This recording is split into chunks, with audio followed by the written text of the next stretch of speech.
Cry दुनिया के सबसे मजबूत क्लेन द ग्रीविंग सोल का लीडर है और उसकी विजडम और पावर के लिए उसका बहुत रेस्पेक्ट किया जाता है, लेकिन असलियत में वो एक टोटल वीकलिंग है और बस किसी तरह अपने काम से छुट्टी लेना चाहता है। हम देखते हैं कि क्राई एक ट्रेजर हंटर क्लेन मीटिंग में लाइन में खड़ा है और ऐसा लगता है कि उसका बिल्कुल मन नहीं है यहाँ रहने का, लेकिन उसके पास कोई और चॉइस नहीं है। इस दुनिया में ट्रेजर हंटर्स बेसिकली सेलिब्रिटीज होते हैं क्योंकि वो ट्रेजर वॉल्ट्स को दुनिया भर में एक्सप्लोर करते हैं और फैंटम्स के अगेंस्ट अपनी जान दांव पर लगाते हैं बिना किसी हेल्थ इंश्योरेंस के। यह एक डेंजरस काम है, लेकिन फेम और दौलत के वादे लोगों को हर साल ट्रेजर हंटर बनने पर मजबूर करते हैं। इस काम के लिए लोग अक्सर एक क्लेन ज्वाइन करते हैं, जैसे कि फर्स्ट स्टेप्स, जो राजधानी में एक मशहूर और बेस्ट क्लेन माना जाता है। इसमें अलग अलग पार्टीज का एक ग्रुप होता है जो एक दूसरे की मदद करते हैं। इतने सारे लोग यहाँ ज्वाइन करने आए हैं क्योंकि अगर तुम्हारा नाम जिन्बू नहीं है तो सोलो हंटर के तौर पर तुम एक लिमिट तक ही जा सकते हो। क्राई चुपचाप और बिना अटेंशन अट्रैक्ट करे ये सब खत्म करना चाहता था, लेकिन अचानक उसके पीछे वाली लड़की उससे बात करना शुरू कर देती है और पूछती है कि क्या वो भी एक पार्टी ज्वाइन करने आया है। क्राई पुराने तरीके का इस्तेमाल करता है उस लड़की को इग्नोर करने का ताकि वो चली जाए, लेकिन इससे पहले कि वो कुछ समझे, लड़की उसके आगे आकर अपना परिचय देने लगती है। उस लड़की का नाम रूडा है और वो एक लेवल 3 हंटर है। वो अपना हाथ बढ़ाती है क्राई से मिलने के लिए, लेकिन क्राई हाथ मिलाने से मना कर देता है। हाँ, अपना नाम जरूर बताता है। रूडा डिसअपॉइंटेड होती है कि क्राई ने हाथ नहीं मिलाया, लेकिन वो इससे जल्दी ही भूल जाती है और अपने बारे में और बताने लगती है। अब तक वो सोलो हंटिंग कर रही थी, लेकिन एक वॉल्ट जो व्हाइट वॉल्फ डैन कहलाता है उसको अकेला संभाल नहीं पाई, इसलिए अब वो एक पार्टी ज्वाइन करना चाहती है। तभी उनके आगे खड़ा आदमी मुड़कर रूडा से कहता है कि उसे लेवल 3 होने पर इतने डेंजरस वॉल्स हैंडल नहीं करने चाहिए। वो हंसकर उसे एक इनएक्सपीरियंस एमेच्योर बुलाता है, क्योंकि चाहे वो लेवल 3 पर हो, लेकिन अभी भी वो बाकी प्रोफेशनल हंटर्स के सामने एक बिगिनर ही है। जब बात और ज्यादा गर्म होने लगती है, रूडा गुस्से में आ जाती है और क्राई चाहता है कि काश उसने घर पर ही रहना चुना होता ताकि यह सब देखना ना पड़ता। रूडा अपने नाइफ्स निकालने ही वाली थी उस आदमी पर अटैक करने के लिए, लेकिन इससे पहले एक गार्ड आता है और उसे याद दिलाता है कि यह लंदन की गलियां नहीं है। अगर उसने ये तमाशा बंद नहीं किया तो उसे क्लेन मीटिंग से निकाल दिया जाएगा। रूडा अपना गुस्सा संभालती है और नाइफ्स वापस रखकर अपनी गलती मांग लेती है, जबकि क्राई वहां खड़े खड़े प्रिटेंड करता है कि उसका इस सब से कोई लेना देना नहीं है। थोड़ी देर बाद क्राई क्लेन मीटिंग के अंदर पहुंच जाता है और रूडा अब भी उसके साथ है, क्योंकि यह जगह में उसका एक ही जाना पहचाना इंसान है। रूडा सब पावरफुल हंटर्स को देखकर हैरान होती है और थोड़ा ओवरवेल्म्ड महसूस करती है, क्योंकि उसने कभी ऐसे जगह नहीं देखा था। वो क्राई से पूछती है क्या वो पहले यहाँ आया है, तो क्राई कहता है कि यह उसका 5वां टाइम है। रूडा सोचती है कि क्राई तो शायद एक बेकार हंटर है अगर उसे बार बार रिक्रूटमेंट मीटिंग में आना पड़ रहा है। हंटर्स के बीच टैलेंट सब कुछ होता है, तो एक रैंडम आदमी भी अपना नाम कमा सकता है और रैंक्स चढ़ सकता है। रूडा एक पार्टी को देखकर जो दूसरी साइड फ्लैशी कपड़ों में है, क्राई से पूछती है उसके बारे में। क्राई बताता है कि वह पार्टी आर्क ब्रेव कहलाती है और आज जो पार्टीज रिक्रूटमेंट के लिए आई हैं, उनमें सबसे स्ट्रांग है। उन्होंने सिर्फ 6 मेंबर्स के साथ एक लेवल 7 वॉल्ट कंप्लीट किया था, इसलिए उनका बहुत ज्यादा रेस्पेक्ट किया जाता है। अगर तुम्हें उनके लीडर आर्क रोडिन ने स्काउट कर लिया तो तुम्हारा हंटर करियर सफल होने की गारंटी है। रूडा और ज्यादा इंटरेस्टेड हो जाती है और एक कोने में पड़ा खाली डेस्क देखकर क्राई से पूछती है उसके बारे में, लेकिन उससे पहले जो आदमी पहले लड़ रहा था वो वापस आ जाता है और कहता है कि वह सब कुछ समझा देगा। रूडा को उस आदमी से बात करना पसंद नहीं था, लेकिन वो फिर भी समझाने लगता है और बताता है कि वो डेस्क ग्रेस का है, जो इस क्लेन के फाउंडर्स हैं। उन्होंने कुछ साल पहले राजधानी में अपना नाम बनाया था और द ग्रीविंग सोल के नाम से मशहूर हुए थे, लेकिन बाकी लोग यह नहीं जानते कि यह लेजेंडरी पार्टी में क्राई के बचपन के दोस्त हैं और उनका जुनून सबको पागल बना देता है। कुछ अफवाहें थी कि द ग्रीविंग सोल पार्टी आज रिक्रूटमेंट करने वाली थी, लेकिन उनका स्पॉट खाली है, इसलिए क्राई सोचता है कि यह अफवाहें झूठी थी। तभी एक लड़का जो द ग्रीविंग सोल्स पार्टी में अप्लाई करने आया था नोटिस करता है कि वह लोग अभी तक नहीं आए, तो वो गुस्से में आ जाता है। उसका विश्वास है कि एक दिन वो दुनिया का सबसे मजबूत हंटर बनेगा और इसलिए उसके लिए सिर्फ द ग्रीविंग सोल ही एक ऐसी पार्टी है जो उसके लायक है। क्राई उस लड़के को मजेदार पाता है, लेकिन रूडा कुछ कहने की हिम्मत नहीं कर पाती, क्योंकि उस लड़के का लेवल रूडा से ज्यादा है।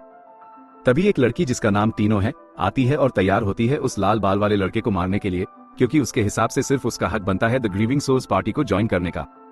टीनो का पार्टनर उसे शांत करने की कोशिश करता है, क्योंकि यह सब तमाशा करने लायक नहीं है, चाहे वो लाल बाल वाला लड़का कितना भी एनॉय कर रहा हो। एक सेकंड के लिए लगता है कि सब शांत हो गया है, लेकिन फिर क्राई अपने फर्स्ट क्लास इंस्टिगेशन के साथ सब बिगाड़ देता है और अचानक पूरी रूम उस फाइट को सपोर्ट करने लगती है। सभी के हाथ खुल गए, अब तो टीनो और वह लड़का लड़ने के लिए तैयार हैं। क्राई को समझ आ जाता है कि यहाँ हाल बिगड़ने वाला है, इसलिए वो रूडा से कहता है कि बाहर चलती है। जैसे ही फाइट शुरू होने वाली होती है, टीनो का इरादा होता है उस लड़के को मार देने का, क्योंकि वो सिर्फ अपनी अचीवमेंट्स का घमंड कर रहा था। वो सोच रही थी कि मारने के बाद वो सॉल को बुला लेगी जो मर्डर चार्जेस हैंडल कर लेगा, लेकिन उसका प्लान तब बदल जाता है जब उसे एक फैमिली प्रेजेंस महसूस होती है। जैसे ही वो क्राई को देखती है, वह अपनी फाइट को भूल जाती है और सीधा क्राई की तरफ भागती है। क्राई इस सडन अटैक से घबरा जाता है और पीछे गिर जाता है। तीनों घबराहट में उसे मास्टर कहकर बुलाती है और पूछती है कि क्या उसने देखा कि उसने कैसे अपना गुस्सा खोया था वहां। तभी आग भी वहां आता है और क्राई को ग्रीट करता है क्योंकि वो उसके आने का इंतजार कर रहा था। क्लेन मीटिंग तब तक स्टार्ट नहीं हो सकती थी जब तक क्राई वहां नहीं आता, क्योंकि वो दोनों क्लेन मास्टर और द ग्रीविंग सोल्स के लीडर है। जो लोग अब तक क्राई को नहीं पहचानते थे वो ये सुनकर शॉक्ड हो जाते हैं, क्योंकि इसका मतलब है कि क्राई यहाँ का सबसे इंपॉर्टेंट इंसान है। लेकिन इतनी अटेंशन से क्राई को उलझन होती है और अब तो बस घर जाना चाहता है। कुछ सालों पहले जब क्राई और उसके बचपन के दोस्त राजधानी में पहली बार आए थे तो वो बिगिनर वॉल्स को रिकॉर्ड टाइम में क्लियर कर रहे थे, लेकिन एक प्रॉब्लम थी। क्राई को बिल्कुल आइडिया नहीं था कि वो क्या कर रहा है। एक मॉन्स्टर ने उसे मारने वाला था, लेकिन उसके टीममेट्स ने सोचा कि उसने जानबूझकर अपनी गार्ड नीचे की थी ताकि वो बैट बन सके, और वो इसे मानते गए। लेकिन असल में तो वो मॉन्स्टर से मार खाने वाला था। सबका एक सपना था एक्सेप्शनल हंटर्स बनने का, लेकिन बाकी 5 दोस्तों के मुकाबले क्राई एकदम ऑर्डिनरी था। उसे पता था कि एक दिन वह पार्टी के लिए एक बोझ बन जाएगा, और वह नहीं चाहता था कि उसके दोस्त उसे उसकी कमजोरी के लिए नफरत करें। इसलिए उसने पार्टी छोड़ने का फैसला किया। लेकिन जब उसने पार्टी छोड़ने की कोशिश की तो उल्टी ही बात हो गई और उसे पार्टी का लीडर बना दिया गया। ये कैसे उसकी कट पोजीशन बनी जहां वह अपने ट्रूली टैलेंटेड बचपन के दोस्तों का लीडर है, लेकिन सच में तो क्राई सिर्फ रिटायर होना चाहता है। रुडा और ग्रेग को अभी भी यकीन नहीं हो रहा है कि वह पूरा समय क्लेन मास्टर से बात कर रहे थे। और जब क्राई अपनी चेयर में बैठे होते हैं तो आक आता है और पूछता है कि क्या क्राई लेट आया था ताकि वह आम लोगों की तरह क्राउड को ऑब्जर्व कर सके। क्राई इसे मना करता है और कहता है कि वह बस ज्यादा सो गया था, लेकिन आक उसकी बात नहीं सुनता और पक्का मान लेता है कि क्राई ने जानबूझकर लेट एंट्री की थी।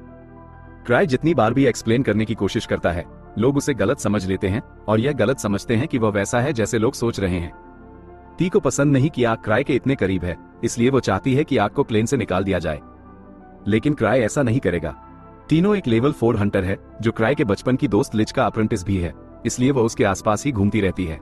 आक क्राई से पूछता है कि क्या उसके पास रिक्रूटमेंट के लिए कोई अच्छे कैंडिडेट्स हैं, लेकिन सच तो यह है कि अभी पार्टी में नए मेंबर्स की कोई जरूरत नहीं है। हालांकि क्योंकि आक लगभग कभी नए लोगों को रिक्रूट नहीं करता, क्राई इस मौके का फायदा उठाता है और पूछता है कि क्या आक सच में उसकी रिकमेंडेशंस को सीरियसली लेगा। आक कहता है कि वो किसी को भी एक्सेप्ट करेगा जो क्राई चुने, और यह बात सबको सरप्राइज कर देती है। वाइस कैप्टन उसे रोकने की कोशिश करता है, लेकिन आक उसकी बात नहीं सुनता और कहता है कि जो भी क्राई चुनेगा वो वर्दी होगा उसकी पार्टी को ज्वाइन करने के लिए। तीनों शर्म से लाल हो जाती है क्योंकि उसे लगता है कि आक उसे रेकमेंड करने की सोच रहा है, लेकिन वो आक को पसंद नहीं करती तो थोड़ी कॉन्फ्लिक्टेड है कि उसे एक्सेप्ट करे या नहीं। अचानक वो लड़का जो पहले से तमाशा कर रहा था, जिसका नाम गिलबर्ट है, सामने आता है और तैयार है अगर जरूरत पड़े तो भीख मांगने के लिए भी, ताकि क्राई उसे एक्सेप्ट कर ले। क्राई सोचता है कि क्या गिलबर्ट अच्छा चॉइस होगा या नहीं, लेकिन फिर जल्दी से गिव अप कर देता है क्योंकि वो कैरेक्टर जज करने में बहुत खराब है। उसे कोई आइडिया नहीं होता कि कैसे पता चले कि कोई इंसान फ्यूचर में स्ट्रांग बनेगा या नहीं, इसलिए वो ये फैसला किस्मत पर छोड़ देता है। क्राई गिलबर्ट को कहता है कि वो उसे रेकमेंड करने के लिए तैयार है, लेकिन एक कंडीशन के साथ। एक हंटर के लिए सबसे इंपॉर्टेंट बात यह है कि वह हमेशा जीते। अगर उसमें स्ट्रेंथ नहीं होगी तो उसके पार्टी मेंबर्स को खतरा हो सकता है। इसलिए क्राई चाहता है कि वो ये प्रूव करे कि उसमें हमेशा जीतने की एबिलिटी है। और जब से क्राई ने अपना हंटर का करियर शुरू किया है उसने कभी नहीं हारा, हालांकि यह इसलिए क्योंकि वो कभी किसी रियल फाइट में नहीं गया। क्राई अपना एक रिंग आर्टिफैक्ट निकालता है और सब हंटर्स को अनाउंस करता है कि जो भी पहले ये रिंग आग के पास लाके देगा उसे उसकी पार्टी में एक्सेप्ट किया जाएगा। उसके बाद वह रिंग को भीड़ में फेंक देता है और काउस को अनफोल्ड करते देखने लगता है। सबसे पहले जो रिंग उठाता है वह गिलबर्ट होता है, लेकिन ये ज्यादा देर तक नहीं चलता क्योंकि 1 सेकंड बाद ही टीनो उसके ऊपर अटैक करके उसका मुंह इतना जोर से मार देती है कि वह रूम के दूसरे कोने में गिर जाता है। गिलबर्ट को अब डॉक्टर की जरूरत है, लेकिन अभी किसी का ध्यान उस पर नहीं है क्योंकि रिंग अब फ्लोर पर रोल कर रही है। शुरुआत में सब हेसिटेंट होते हैं, लेकिन जल्दी ही सब उस पर लड़ने लगते हैं। इस पॉइंट पर क्राई डिसाइड करता है कि अब उसे ये जगह छोड़ देनी चाहिए। जब वो जा रहा होता है तो बार तोड़ फोड़ हो रहा होता है, लेकिन क्राई कहता है कि यह उसका प्रॉब्लम नहीं है और वो घर चला जाता है। लेकिन अगले दिन यह उसका प्रॉब्लम बन जाता है जब बार फाइट फ्रंट पेज न्यूज बन जाती है। पता चलता है कि पूरी जगह फाइट की वजह से तबाह हो गई थी, लेकिन अच्छी बात यह थी कि कोई सिविलियन कैजुअलिटी नहीं हुई। दिन के अंत में एवा क्राई को बताती है कि एक्सप्लोरर्स एसोसिएशन उसे प्राइवेट मीटिंग करना चाहती है और क्राई को ऑलरेडी पता होता है कि इसका मतलब है कि वो उस पर चिल्लाएंगे। वो पूछता है कि आक ने यह न्यूज कैसे ली, तो एवा बताती है कि आक ने इसे काफी अच्छे से लिया और इस पर हंस दिया। क्योंकि आक नाराज नहीं है, क्राई सोचता है कि अब वो इस अच्छी मूड का फायदा उठाए और उससे बार के रिबिल्ड का बिल भेज दे, साथ ही उससे रिक्वेस्ट करे कि वो एसोसिएशन के मीटिंग को भी हैंडल करे। लेकिन एवा बताती है कि यह मीटिंग खास उसके लिए है, तो कोई तरीका नहीं है कि वो इससे बच सके, चाहे वो कितना भी इग्नोर करने की कोशिश करे। गार, जो एसोसिएशन का मैनेजर है, उसे ढूंढने में एक्सपर्ट है, इसलिए क्राई फाइनली मान जाता है कि उसे जाना पड़ेगा। लेकिन वो अपना सीक्रेट वेपन यूज करेगा ताकि सब जल्दी से खत्म हो सके, और यह सीक्रेट वेपन है गिरा गिरा के माफी मांगना।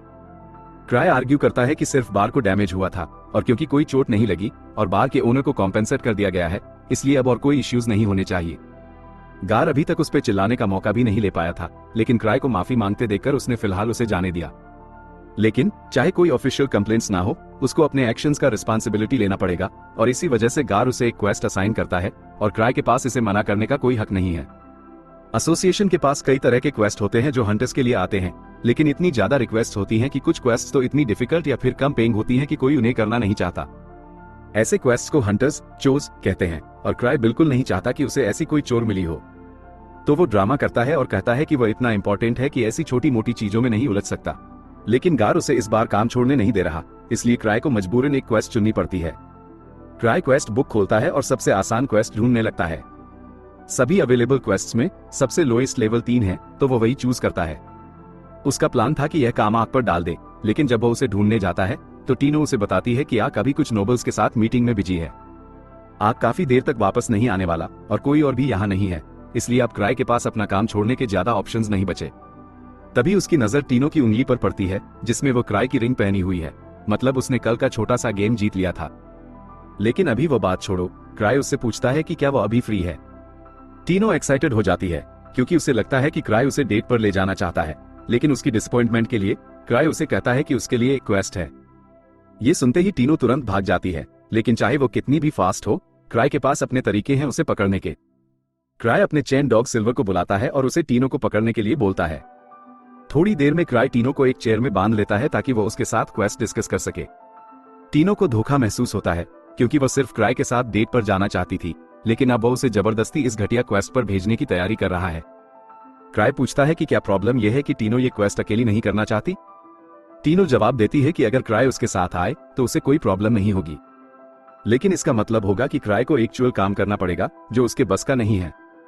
इसलिए क्राई डिसाइड करता है कि वो टीनो को कल मिले हुए हंटर्स के साथ यह मिशन पर भेज देगा। 6 साल पहले जब क्रे की पार्टी पहली बार कैपिटल पहुंची थी, वे एसोसिएशन में आधिकारिक तौर पर हंटर्स के रूप में रजिस्टर करवाने ही वाले थे।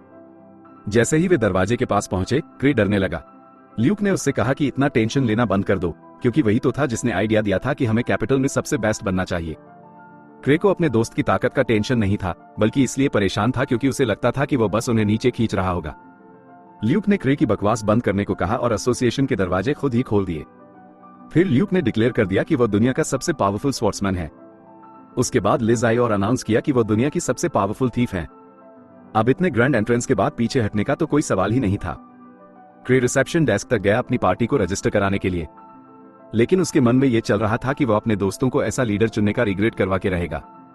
जब उससे अपनी पार्टी का नाम चुनने को कहा गया, उसने बिना किसी रीजन के एक एडजी नाम सोचा और पार्टी का नाम रखा, ग्रीविंग सोल। पार्टी के दूसरे लोगों को यह नाम डार्क और ग्लूमी लगा, लेकिन जब क्रे ने अपने खराब नाम रखने का बहाना बनाया लीडर बनने से बचने के लिए, तो सबने अपनी राय बदल दी और कहने लगे कि उन्हें यह नाम बहुत पसंद आया। आज के वक्त में क्रे ने सबको बुलाया जिन्हें वो अपना काम ट्रांसफर करना चाहता था। ग्रेग को अब तक यकीन नहीं हो रहा था कि क्रे सच में ग्रीवर गिल्ड का मास्टर है। कितना भी अजीब लगे, क्रे ने अपनी पोजीशन कंफर्म की, जिसका मतलब था कि वह वही इनफेमस 1000 ट्रिग्स है जिसके बारे में सबने एसोसिएशन में सुना है। जब एक हंटर एक सर्टेन लेवल के अचीवमेंट और प्रेस्टीज तक पहुंचता है तो उन्हें स्पेशल नाम दिए जाते हैं और वे सेलिब्रिटी बन जाते हैं। क्रे का दूसरा नाम 1000 ट्रिग्स बन गया था, लेकिन गिलबर्ट को अभी यकीन नहीं हो रहा था कि क्रे सच बोल रहा है, क्योंकि 1000 ट्रिग्स को तो कैपिटल का सबसे ताकतवर इंसान माना जाता है और क्रे को देखकर लगता है कि वो तो कभी ट्रेनिंग भी नहीं करता। तीनों तुरंत क्रे का डिफेंस करने लगी, कहने लगी कि गिलबर्ट ही इतना कमजोर है जो क्रे की ताकत समझ नहीं पा रहा। हालांकि क्रे को खुद यह नहीं पता था कि वो किस ताकत की बात कर रही हैं, क्योंकि उसे बस अपने दोस्तों के अनड्यू प्रेस के कारण स्ट्रॉन्गेस्ट बोला जाता है। बाकी सब एक तरफ, क्रे ने गिलबर्ट और दूसरों से पूछा कि क्या वे जॉब एक्सेप्ट करना चाहेंगे, लेकिन गिलबर्ट ने क्रे का रिक्वेस्ट रिजेक्ट कर दिया क्योंकि वह अब तक नहीं मानता था कि क्रे कैपिटल का सबसे स्ट्रॉन्ग इंसान है। ग्रेग ने गिलबर्ट को चुप कराने की कोशिश की, क्योंकि कौन जाने क्या होगा अगर कैपिटल का सबसे स्ट्रॉन्ग इंसान गुस्सा हो गया। लेकिन गिलबर्ट को कोई फर्क नहीं पड़ा और उसने ग्रेग की नाक में अपनी उंगली घुसा दी। गिलबर्ट के ऐसे बिहेव करने पर क्रे ने उसे समझाने का आइडिया छोड़ दिया और ग्रेग की तरफ मुड़ गया। ग्रेग खुशी से क्रे का रिक्वेस्ट एक्सेप्ट करने के लिए तैयार था, अब बस रुडा बची थी। क्योंकि क्वेस्ट वुल्फ डैन में होने वाला था, क्रे को लगा ये रुडा के लिए परफेक्ट रहेगा, क्योंकि वो वैसे भी उसे क्लियर करने की कोशिश कर रही थी। रुडा अपने टीममेट्स को लेकर कुछ खास एक्साइटेड नहीं थी, लेकिन उसने कहा कि वो इसमें साथ देगी। क्रे को यह सुनकर अच्छा लगा, तो उसने तीनों से कहा कि अगर उसे और मदद चाहिए तो वो किसी और को भी क्लैन से ले सकती है। तिनो ने क्रे से प्लीड किया कि वह भी टीम में शामिल हो जाए, लेकिन क्रे ने सीधा मना कर दिया। अब जब तिनो की पार्टी का काम हो गया था, क्रे मुड़कर चलने लगा। लेकिन गिलबर्ट को यह पसंद नहीं आया कि क्रे उसे इग्नोर कर रहा था, तो उसने क्रे को ड्यूल के लिए चैलेंज किया और कहा कि अगर वह हारा तो वो टीम ज्वाइन कर लेगा। क्रे को लोगों का चैलेंज करना बिल्कुल पसंद नहीं है, तो उसने एक सिंपल सॉल्यूशन सोचा और ड्यूल के लिए हाँ कर दी, लेकिन एक कंडीशन के साथ कि तिनो उसकी जगह लड़ेगी। तिनो को इस अरेंजमेंट से कोई दिक्कत नहीं थी, क्योंकि वह गिलबर्ट पर गुस्से में थी, उसके मास्टर का इंसल्ट और क्वेश्चन करने के लिए, और साथ ही वो क्रे को दिखाना चाहती थी कि वो कितनी फ्लेक्सिबल है अपने सुपर्ब कैमरा एंगल्स के साथ। गिलबर्ट का कल तिनो ने मुंह तोड़ दिया था, लेकिन गिलबर्ट ने कहा कि वह बस ऑफ गार्ड था और अगली बार वो नहीं हारेगा। जैसे ही वह तिनो को हरा देगा, वो क्रे के पीछे आएगा। क्रे अब इरिटेट हो रहा था और उसका आज किसी भी वजह से लड़ने का बिल्कुल मन नहीं था, लेकिन गिलबर्ट इतना कॉन्फिडेंट लग रहा था, तो क्रे ने उसे इन्फॉर्म किया कि तिनो भी उसी की तरह लेवल 4 पर है। तिनो ने इस पर और ऐड करते हुए कहा, कोई चांस नहीं है कि मैं तुम्हारे जैसे किसी से हार जाऊंगी, और अपनी डोमिनेंस दिखाने के लिए उसने अपने वेपन्स जमीन पर गिरा दिए। रुडा और ग्रेग थोड़ा टेंशन लेने लगे, क्योंकि चाहे तिनो स्ट्रांग थी, बिना वेपन्स के लड़ना उसके लिए काफी बड़ा डिसएडवांटेज हो सकता था। नॉर्मल कंडीशंस में तिनो ये फाइट जीत जाती, क्योंकि दोनों का लेवल तो सेम था, लेकिन तिनो ने अपने सारे लेवल सोलो मिशंस पर गेन किए थे और उसके पास ह्यूमन से लड़ने का बहुत एक्सपीरियंस था, तो वो बिना वेपन के भी जीत सकती थी। लेकिन गिलबर्ट के पास पेरोरल फ्लेम स्वॉर्ड थी, जो अगर सही तरीके से यूज की जाए तो स्केल्स को उसके फेवर में कर सकती थी, या फिर करती, अगर गिलबर्ट ने अपनी तलवार नहीं फेंक दी होती और बिना हथियार के लड़ने का फैसला नहीं किया होता।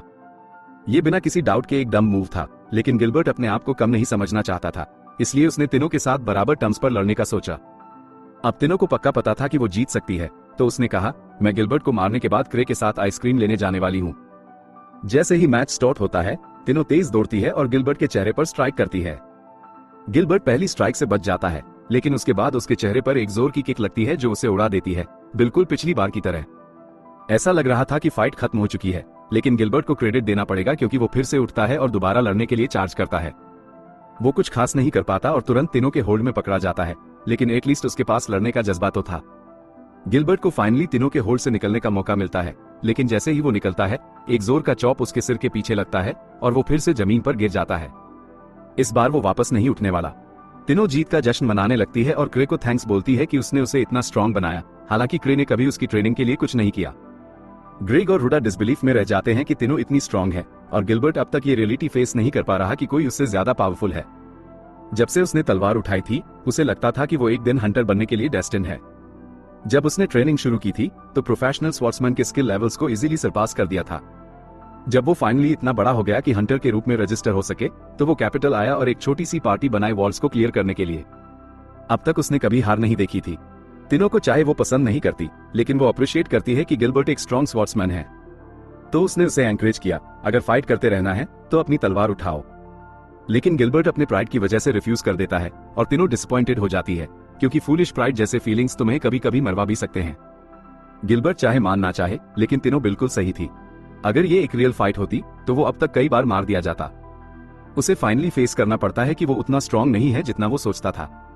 तभी क्रे उसे बुलाता है और गैस करता है कि गिलबर्ट ने अपनी पुरानी पार्टी छोड़ दी होगी स्ट्रेंथ के डिफरेंस की वजह से। गिलबर्ट शॉक्ड होता है, क्योंकि क्रे बिल्कुल सही कह रहा होता है। क्रे समझाता है कि उसकी पार्टी में भी एक ऐसा ही इश्यू आया था, हालांकि उसने कभी छोड़ा नहीं, चाहे वो चाहता भी हो। गिलबर्ट इस बात को गलत समझ लेता है और सोचता है कि क्रे अपने टीममेट से बहुत ज्यादा सुपीरियर है और ग्रीविंग सोल कैपिटल की स्ट्रॉन्गेस्ट पार्टी है। इससे गिलबर्ट का स्ट्रॉन्गेस्ट होने का मीनिंग बदल जाता है।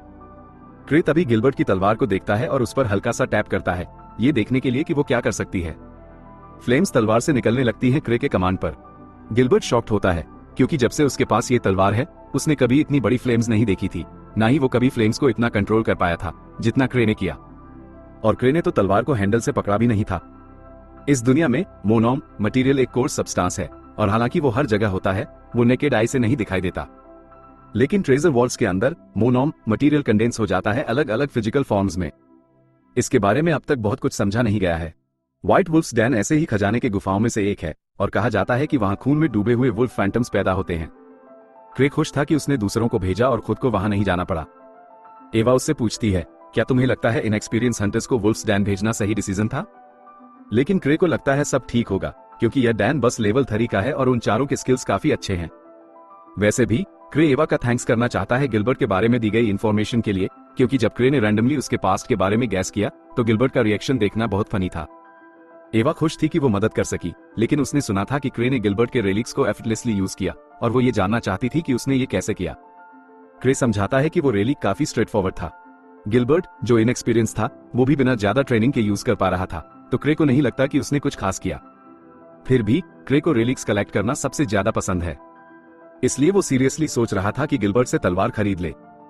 लेकिन एवा तुरंत मना कर देती है, क्योंकि क्रे अपने बजट का बहुत बड़ा हिस्सा रेलिक्स कलेक्ट करने में उड़ा रहा है। क्रे के पास ऑलरेडी एक मैसिव कलेक्शन है, तो एवा समझ नहीं पाती कि उसे एक और रेलिक क्यों चाहिए। क्रे समझाता है, हर रेलिक यूनिक होता है अपने तरीके से। चाहे मेरे पास 20 से ज्यादा रेलिक रिंग्स हो, मैं हमेशा और ले सकता हूँ। एवा को समझ आता है कि क्रे से इस बात में बात नहीं बनेगी, लेकिन चाहे उसकी इनकम अच्छी हो, वो नहीं चाहती कि वो सब पैसा रेलिक्स पर उड़ा दे। ग्रीविंग सोल पार्टी के सारे प्रॉफिट्स मेंबर्स में इक्वली डिवाइड होते हैं। चाहे क्रे कुछ करे या ना करे, उसे मंथ के एंड में अच्छा खासा पेचेक मिलता है। क्रे अपने रेलिक कलेक्टिंग को छोड़ना नहीं चाहता, तो जब उसे एक रेलिक को चार्ज करने की जरूरत पड़ती है, वो इस बात को एक्सक्यूज बनाकर कन्वर्सेशन से निकल जाता है। वो एसोसिएशन के एक मेंबर के पास जाता है और थोड़ी मदद मांगता है अपने रेलिक को मैजिक से चार्ज करने के लिए।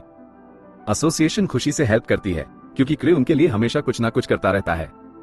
जब क्रे का रेलिक चार्ज हो रहा होता है, एक बंदा उसे बताता है कि नॉर्थ रोड पर एक रोप फैंटम आया था और उसने एक कारवां को डिस्ट्रॉय कर दिया। 3 लेवल 3 हंटर्स कारवां को गार्ड कर रहे थे, तो फैंटम काफी स्ट्रांग होगा। अब थर्ड ऑर्डर नाइट्स एक एक्सटर्मिनेशन पार्टी के लिए लोग रिक्रूट कर रहे हैं। रिपोर्ट के मुताबिक वो फैंटम एक वुल्फ था और वो व्हाइट वुल्फ डैन के पास का एरिया था, तो वो वहां से ही आया होगा। हो सकता है वहां वुल्फ का मास स्पॉनिंग हो रहा हो। इसका मतलब वो जगह दुश्मनों से भरी हुई है, और जो भी वहां नीचे होगा उसके लिए सिचुएशन बुरी हो सकती है।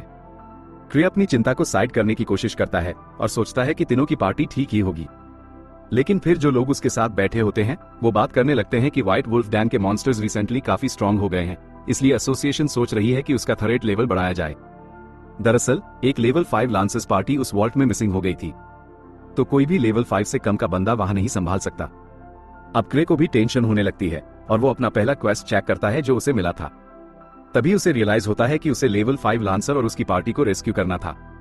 उसे पहले क्वेस्ट की डिटेल्स पढ़नी चाहिए थी, तीनों और दूसरों को नीचे भेजने से पहले, लेकिन अब उन्हें वापस बुलाना भी लेट हो चुका है।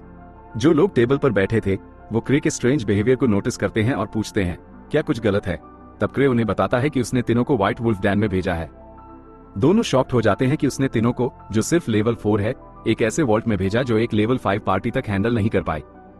उन्हें लगता है क्रे ने यह जानबूझकर किया, तीनों की ट्रेनिंग का हिस्सा समझकर, क्योंकि कौन सा इररेस्पॉन्सिबल टीचर अपने स्टूडेंट को बिना रिसर्च के इतने डेडली मिशन पर भेजेगा।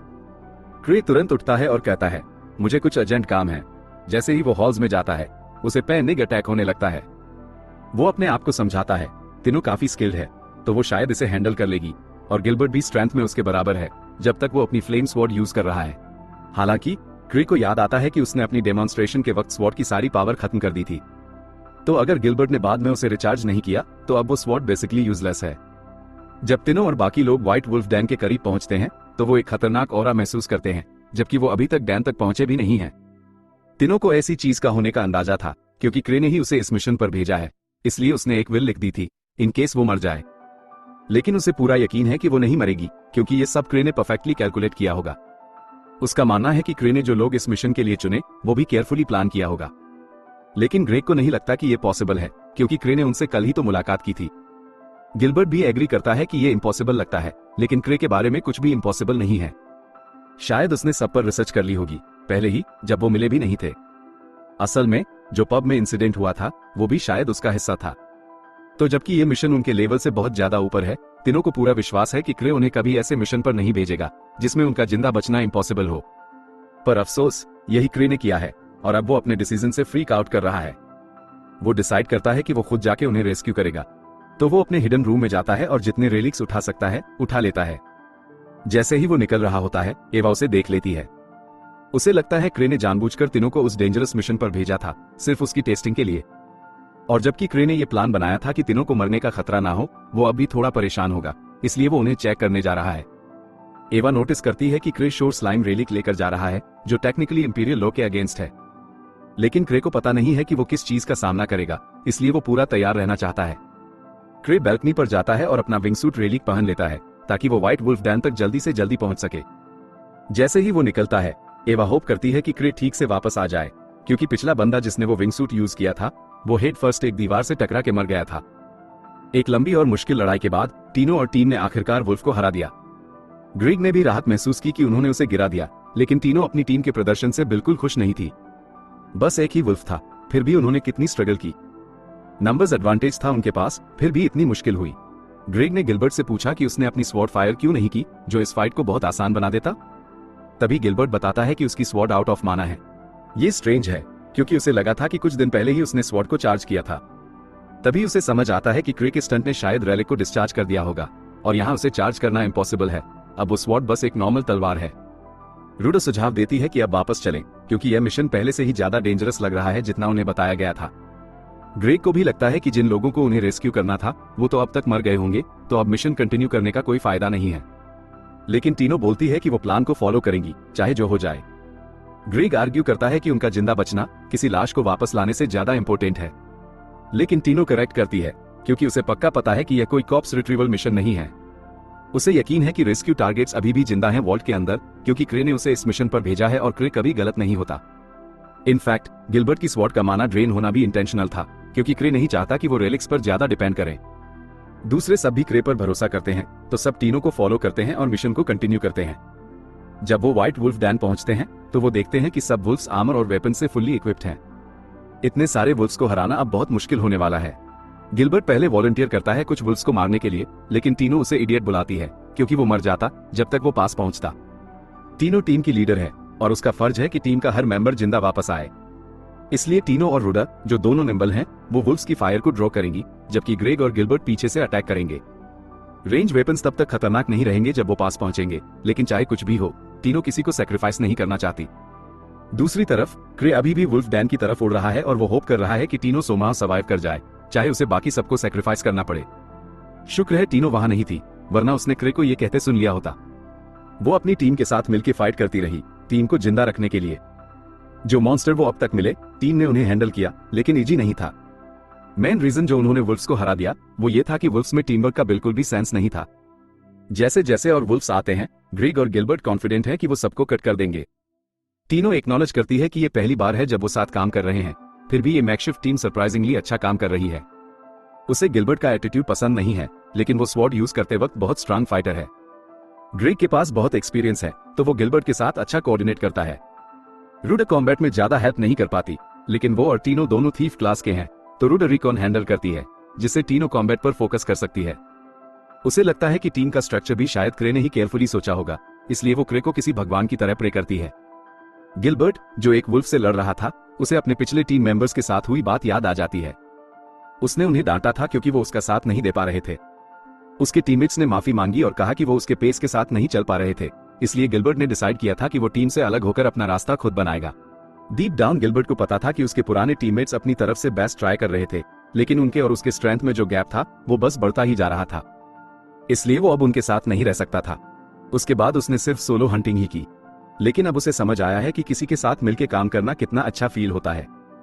गिलबर्ट और ग्रेग ने लास्ट वुल्फ को गिरा दिया, तो टीम आगे बढ़ती है जब तक वो एक वाइड ओपन एरिया में नहीं पहुंचते। वो अभी अंदर ही जाने वाले होते हैं, तभी टीनो सबको रोकने को बोलती है, क्योंकि उसे लगता है कि रूम में कुछ और भी है। सब पूछते हैं क्या ये वो हंटर हो सकता है जिसे वो रेस्क्यू करने आए हैं, लेकिन टीनो को लगता है कि वॉल्ट बॉस आगे है। ग्रेग सोचता है बॉस से लड़ना बहुत बड़ा रिस्क होगा, इसलिए वो सजेस्ट करता है कि फिलहाल वो सब भाग जाएं। लेकिन टीनो पॉइंट आउट करती है कि वो अब तक बिना किसी चोट के यहाँ तक आ गए हैं, तो एक वॉल्ट बॉस को हराना इतना मुश्किल नहीं होना चाहिए। वो ग्रेग को कहती है कि थोड़ा और हिम्मत दिखाओ, क्योंकि हमेशा सेफ खेलना उसकी ग्रोथ में हेल्प नहीं करेगा। ग्रेग मान लेता है कि उसने अपनी स्ट्रेंथ से इतनी कॉम्प्लेसेंसी डेवलप कर ली थी, क्योंकि लेवल 4 हंटर बनकर भी अच्छा पैसा कमा सकता था। उसे पहले कि उसे कुछ समझ आए, वो थोड़ी सी चैलेंज वाली सिचुएशन से भी दूर भागने लगा था। उसका ये काउडली बिहेवियर शायद इसलिए भी डेवलप हुआ, क्योंकि उसने अपने सब दोस्तों को फूलिश ब्रेवरी की वजह से मरते देखा था। कोई ग्रेग को ब्लेम नहीं करेगा अगर वो एक सेफ और इजी हंटर लाइफ जी रहा हो, लेकिन फैक्ट ये है कि उसने फर्स्ट स्टेप्स क्लैन ज्वाइन किया, ये प्रूफ है कि वो अभी ग्रो करना चाहता है। और क्रे ने भी शायद ये रियलाइज किया, इसलिए उसने ग्रेग को इस टीम में डाला होगा। ग्रेग को लगता है कि क्रे ने इतनी सोच के उसे टीम में नहीं डाला होगा, लेकिन फिर और क्या एक्सप्लेनेशन हो सकती है? क्रे ने रैंडमली तो उसे नहीं चुना होगा, सिर्फ इसलिए क्योंकि वो आसपास था। रूडा पूछती है कि क्या क्रे ने उसे चुनने का कोई खास रीजन था, लेकिन टीनो सिर्फ इतना ही कहती है कि रूडा के बिग मिल्कर्स हैं। थोड़ा मजाक में, इस बीच क्रे फॉरेस्ट में वुल्फ डैन के पास उड़ रहा होता है और वो होप कर रहा होता है कि टीनो और बाकी लोग वॉल्ट को देखते ही भाग जाएंगे जब उन्हें समझ आएगा कि ये एक्सपेक्टेड से ज्यादा डेंजरस है। लेकिन अब तक उसने उन्हें स्पॉट नहीं किया, इसलिए अब उसे वुल्फ डैन के अंदर जाना पड़ेगा। उसके विंगसूट पर कोई ब्रेक्स नहीं है, इसलिए वो डायरेक्टली टनल के थ्रू क्रैश करता है। तभी टीनो और बाकी लोग वॉल्ट बॉस तक पहुंचते हैं और बॉस उनके एक्सपेक्टेशन से बहुत ज्यादा बड़ा होता है। बॉस पहली मूव करता है और टीम को क्रे के ऑर्डर पर स्प्लिट होना पड़ता है और वो सब रूने के आसपास भागने लगते हैं ताकि बॉस से बच सके। डायरेक्ट एंगेज किए बिना ही उन्हें समझ आ जाता है कि ये बॉस इंसान लेवल का स्ट्रांग है। टीनो भी सोचने लगती है कि क्या वो लोग इसे हैंडल कर पाएंगे। तभी उसकी नजर वुल्फ के सिर पर एक वीक पॉइंट पर पड़ती है और वो अपने आप को याद दिलाती है कि क्रे कभी भी उसे ऐसे मिशन पे नहीं भेजेगा जो वो कंप्लीट नहीं कर सके, इसलिए वो गिव अप नहीं कर सकती। वो गिलबर्ट को चिल्लाती है और बोलती है कि वो वुल्फ के एक अटैक को ब्लॉक करे, बाकी वो हैंडल करेगी। गिलबर्ट एग्री करता है और जैसे ही वुल्फ उनके पास आता है वो उसे अपना ध्यान हटाने के लिए आगे बढ़ता है। जैसे ही वुल्फ उस पर अटैक करता है, गिलबर्ट उसे अपनी तलवार से ब्लॉक करता है। जब ग्रेग सोचता है कि वुल्फ अब डिफेंसलेस है, वो रश करता है उसके पैरों पर अटैक करने, लेकिन अफसोस वुल्फ ने उसे एक बग की तरह दूर मार दिया। दूसरी तरफ बाकी लोग ठीक काम कर रहे हैं क्योंकि वो लोग ग्रेग से ज्यादा क्विक मूव कर पा रहे हैं। कुछ सेकंड्स बाद ग्रेग फिर से उठता है और फाइट ज्वाइन करने की कोशिश करता है, लेकिन तभी उसकी स्वॉर्ड 2 टुकड़ों में कट जाती है और वुल्फ उस पर एक डेडली ब्लो करने की कोशिश करता है। खुशकिस्मती से रूडो उसे समय पर बचा लेती है और वुल्फ का एक्स ग्राउंड में अटक जाता है। टीनो एक्स पर दौड़कर वुल्फ के सिर के करीब पहुंच जाती है। वुल्फ उसे रोकने की कोशिश करता है उसके पैर पर क्लॉस मारकर, लेकिन टीनो दर्द को इग्नोर करती है और वुल्फ के गर्दन के पीछे सीधा स्टैब कर देती है। इसके साथ ही वुल्फ मॉन्स्टर फाइनली डिफीट हो जाता है। जब टीनो जमीन पर लौटती है, रूडो उसकी चोट को चेक करने आती है क्योंकि वो बुरी तरह से इंजर्ड थी।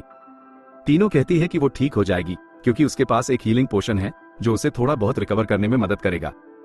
उस वक्त ग्रेग थोड़ा अपसेट है क्योंकि उसकी तलवार टूट गई, लेकिन वो जिंदा है तो इतना बुरा भी नहीं है।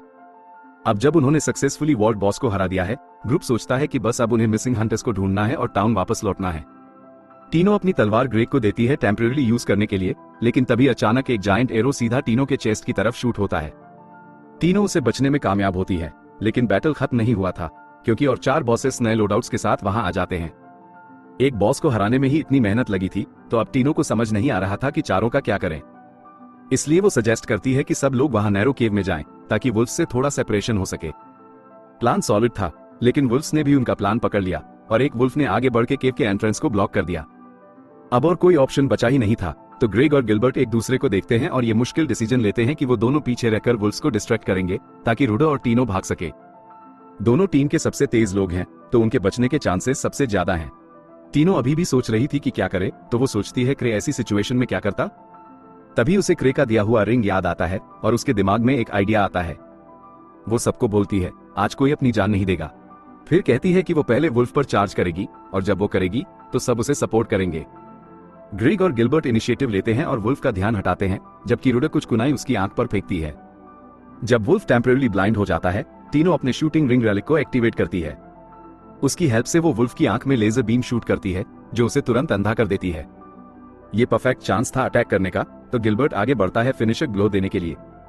लेकिन चाहे वुल्फ देख नहीं सकता था, वो फिर भी उसके आने को सेंस कर लेता है और गिलबर्ट को एक वॉल के अगेंस्ट मार देता है। टीनो तुरंत उसके पास जाती है और चेक करती है, तो गिलबर्ट अपोलोजाइज करता है कि उसने खुद को इतना हट कर लिया।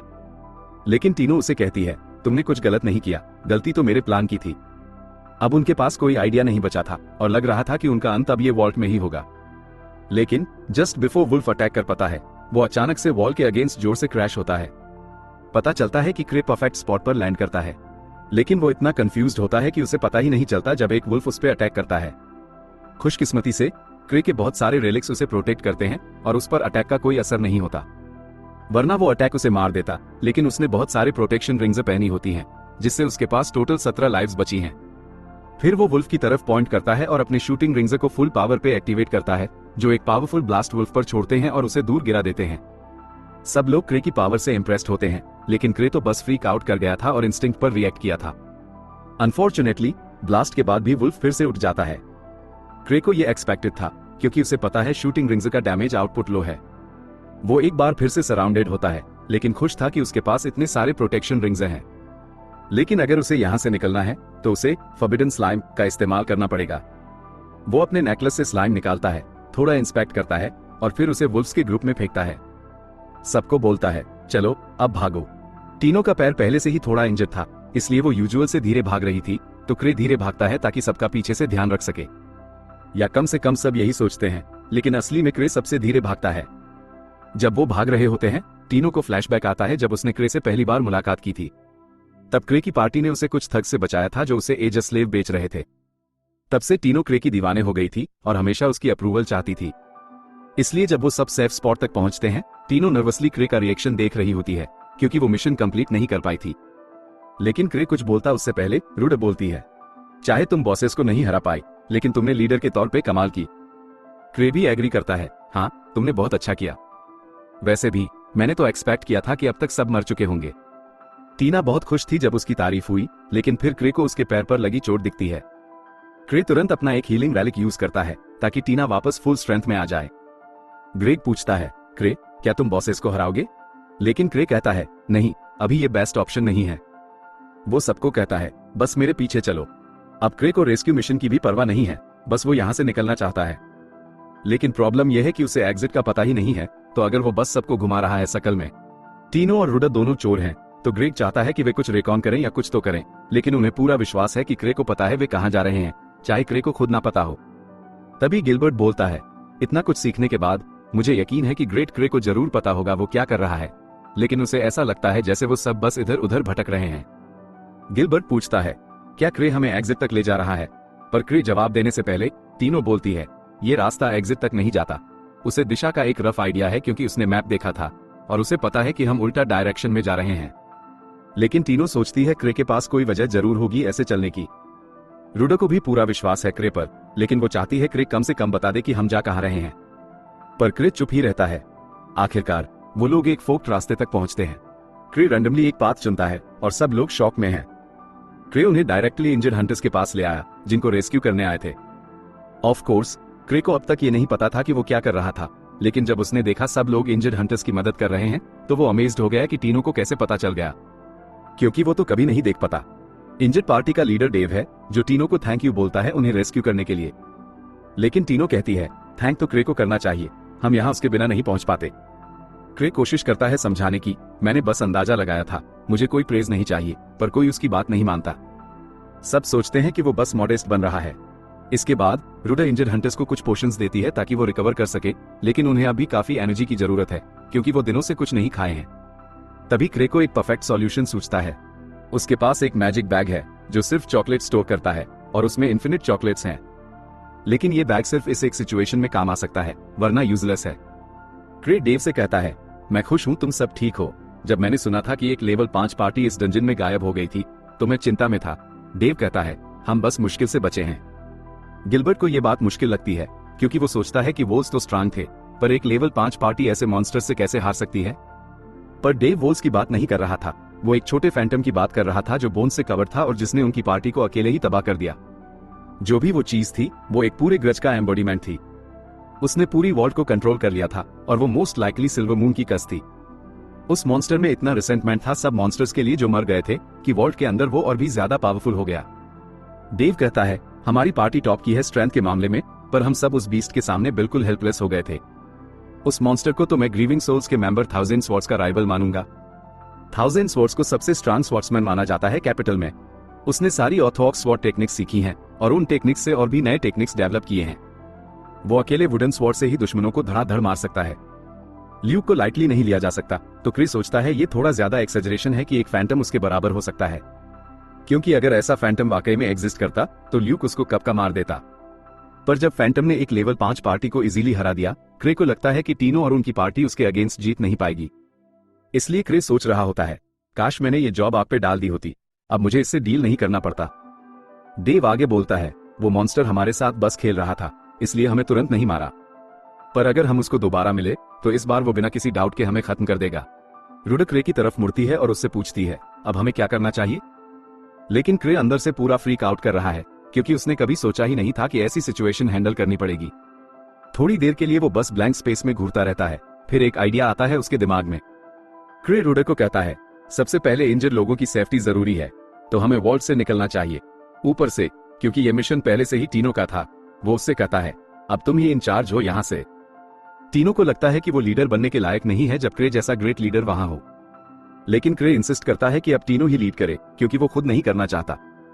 आखिरकार टीनो एग्री कर लेती है कि वो लीडर का रोल ले लेगी और क्रे की बात से सहमत होती है कि वॉल्ट से निकलना चाहिए। अब वो सबको एग्जिट तक ले जाने वाली है और वो जल्दी वहां पहुंचेंगे क्योंकि क्रे ने उसका पैर ठीक कर दिया था। पर क्रे उसे याद दिलाता है, याद रहे ग्रुप में इंजर्ड लोग हैं, तो इतनी तेज मत दौड़ो कि वो लोग फॉलो ही ना कर पाए।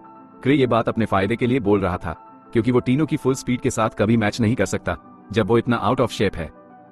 थोड़ी देर वॉल्ट के अंदर चलने के बाद टीनो सबको बताती है कि हम एग्जिट के पास आ रहे हैं।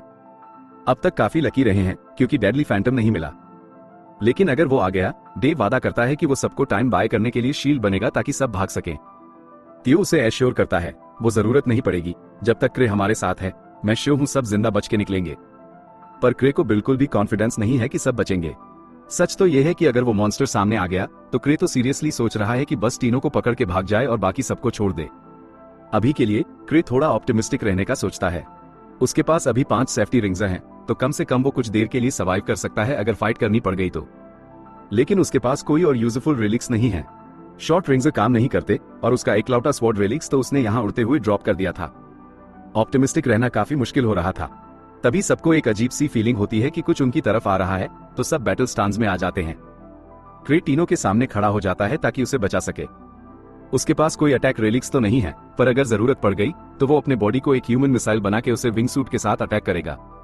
तभी केव का ऑरा शिफ्ट होता है, फैंटम उनकी तरफ बढ़ने लगता है। सब डर गए हैं क्योंकि उन्हें अभी से लग रहा है कि उनका कोई चांस नहीं उस चीज के सामने। लेकिन टीनो को फैंटम के पीछे एक और भी ज्यादा टेराफाइंग फिगर दिखाई देती है और एक सेंस ऑफ डूम उस पर छा जाती है। टीनो क्रे से घबरा के गुजारिश करती है, प्लीज क्रे कुछ करो। क्रे को लगता है वो सेकंड फिगर कौन है, पर वो कंफ्यूज है, डरा हुआ नहीं। उसे समझ नहीं आ रहा कि वो यहाँ क्यों आए हैं। फिर वो सेकंड फिगर एकदम से फ्लैश स्टेप करके फैंटम को सिर्फ एक किक से हरा देती है। उसके इस फोर्स के डिस्प्ले के बाद क्रे को कोई डाउट नहीं रहता कि ये लिज है। लिज क्रे के पास आके कंफर्म करने के लिए पूछती है, क्रे क्या ठीक था मैंने उस चीज को वॉल में किक किया? क्योंकि उसे पता नहीं था ये सब क्या हो रहा है। क्रे उसे कहता है, टेंशन मत लो, सब सही है। लिज खुश होती है ये सुन के और फिर कहती है, मैंने तुम्हारा एक स्वॉर्ड रेलिक्स रास्ते में गिरता हुआ देखा, वो ले आए हूं। रूडा और ग्रेग तुरंत समझ जाते हैं कि लिज कौन है, लेकिन डेव को उसके बारे में पता नहीं होता। इस बात पर लिज गुस्सा हो जाती है। हंटर्स जो ग्रीविंग सोल्स के बारे में नहीं जानते। लिज पहले से ही बुरा दिन गुजार रही थी क्योंकि वो सिर्फ क्रे को देखने के लिए घर तक दौड़ के गई थी और फिर उसे पता चला कि क्रे वॉल्ट में चला गया है। पहले तो लिज को लगा क्रे बस ज्यादा सोच रहा है क्योंकि उसे पूरा यकीन था कि टीनो अपना मिशन अकेले हैंडल कर लेगी। लेकिन अब सोचो लिज कितनी डिसअपॉइंटेड हुई जब उसने देखा कि टीनो एक छोटी सी वॉल्ट भी अकेले हैंडल नहीं कर पाई। गिलबर्ट टीनो का साइड लेने की कोशिश करता है और कहता है टीनो ने कुछ गलत नहीं किया, लेकिन लिज को सुनना ही नहीं है। वो गिलबर्ट को सीधा वॉल में किक कर देती है और वो मार के इतना गिर जाता है कि लगभग डेथ के करीब होता है। अब जब कोई डिस्ट्रैक्शन नहीं बचा, लिज वापस टीनो को डांटती है, इतनी ट्रेनिंग के बाद भी तुम इतनी वीक कैसे हो सकती हो? टीनो माफी मांगने लगती है और क्रे से ये सब देखना मुश्किल हो रहा है क्योंकि लिज टीनो पर काफी टफ हो रही थी। जब तक लिज टीनो पर चिल्लाती रह रही थी तब तक फैंटम अपने किक से रिकवर कर लेता है और ग्रेग और रूडर गिलबर्ट पर हीलिंग पोशंस डाल रहे थे ताकि वो लिज के किक से बच रहे। क्रे नहीं चाहता था कि टीनो को भी एक और किक लगे, तो वो लिज को शांत करने की कोशिश करता है और कहता है, लिज टीनो पर गुस्सा होने की जरूरत नहीं है। मैंने उसे हंटर्स को बचाने भेजा था और उसने अपना मिशन पूरा किया है। उसे इनकम्पिटेंट कहना गलत होगा। जब लिज ये सुनती है उसका सारा गुस्सा एकदम से गायब हो जाता है। वो क्रे से पूछती है, क्या सच में टीनो ने अच्छा काम किया? क्रे उसे एश्योर करता है, हाँ टीनो ने मुझे इम्प्रेस किया। और जब इम्प्रेसिव लोगों की बात चल रही थी, क्रे लिज को भी कांग्रेचुलेट करता है कि उसने फाइनली अपने अटैक्स को कंट्रोल करना सीख लिया है। लिज को ये तारीफ सुन के बहुत खुशी होती है, पर वो अभी ये नहीं समझ पाई कि कुछ अटैक्स को वीक करने का क्या फायदा है। लेकिन क्रे के बार बार कहने पर उसने अपने स्ट्राइक्स को रोकना सीख लिया था। क्रे खुश है कि उसने उसकी एडवाइस ली, लेकिन वो अभी भी थोड़ा काम करना पड़ेगा क्योंकि गिलबर्ट अभी क्रिटिकल कंडीशन में था उसके वार्निंग शॉट की वजह से। टीनो फिर से सबके लिए माफी मांगती है जो उसने किया, लेकिन अब लिज उस बात पर गुस्सा नहीं है। लिज कहती है, टीनो तुम में टैलेंट तो है, लेकिन तुम्हें अपनी स्ट्रेंथ के कमी को पूरा करने के लिए और ज्यादा मेहनत करनी पड़ेगी। तब तक फैंटम एक वुल्फ बॉस के साथ रीग्रुप कर लेता है और ग्रुप पर अटैक करने की तैयारी कर रहा था। लेकिन जब सब डर गए, लिज बस एनॉयड हो गई क्योंकि मॉन्स्टर ने मशीन गन निकाल ली जैसे कि वो कुछ कर पाएगा। लिज अपना मास्क उठाती है और जब वुल्फ फायरिंग शुरू करता है, लिज वहां चुपचाप खड़ी रहती है क्योंकि बुलेट्स इतनी स्लो थी कि वो उसके लिए कोई थ्रेट ही नहीं थी। जब तक गन का एमो खत्म होता, लिज वहीं खड़ी रहती है, बिल्कुल सेफ। और उसके हाथ में कुछ बुलेट्स होती हैं और उसने इतना टाइम भी निकाल लिया था कि बाकी बुलेट्स का एक पैटर्न बना दिया था। पहले लिज का गुस्सा चला गया था, लेकिन अब जब उसे पता चला कि टीनो एक गन वाले मॉन्स्टर से हार रही थी, उसका गुस्सा वापस आ गया। लिज तो 10 साल की उम्र से ही बुलेट्स डोज कर रही थी, तो उसके लिए ये एक इंसल्ट था कि एक मॉन्स्टर उस पर गन पॉइंट करे और सोचे कि वो काम करेगी।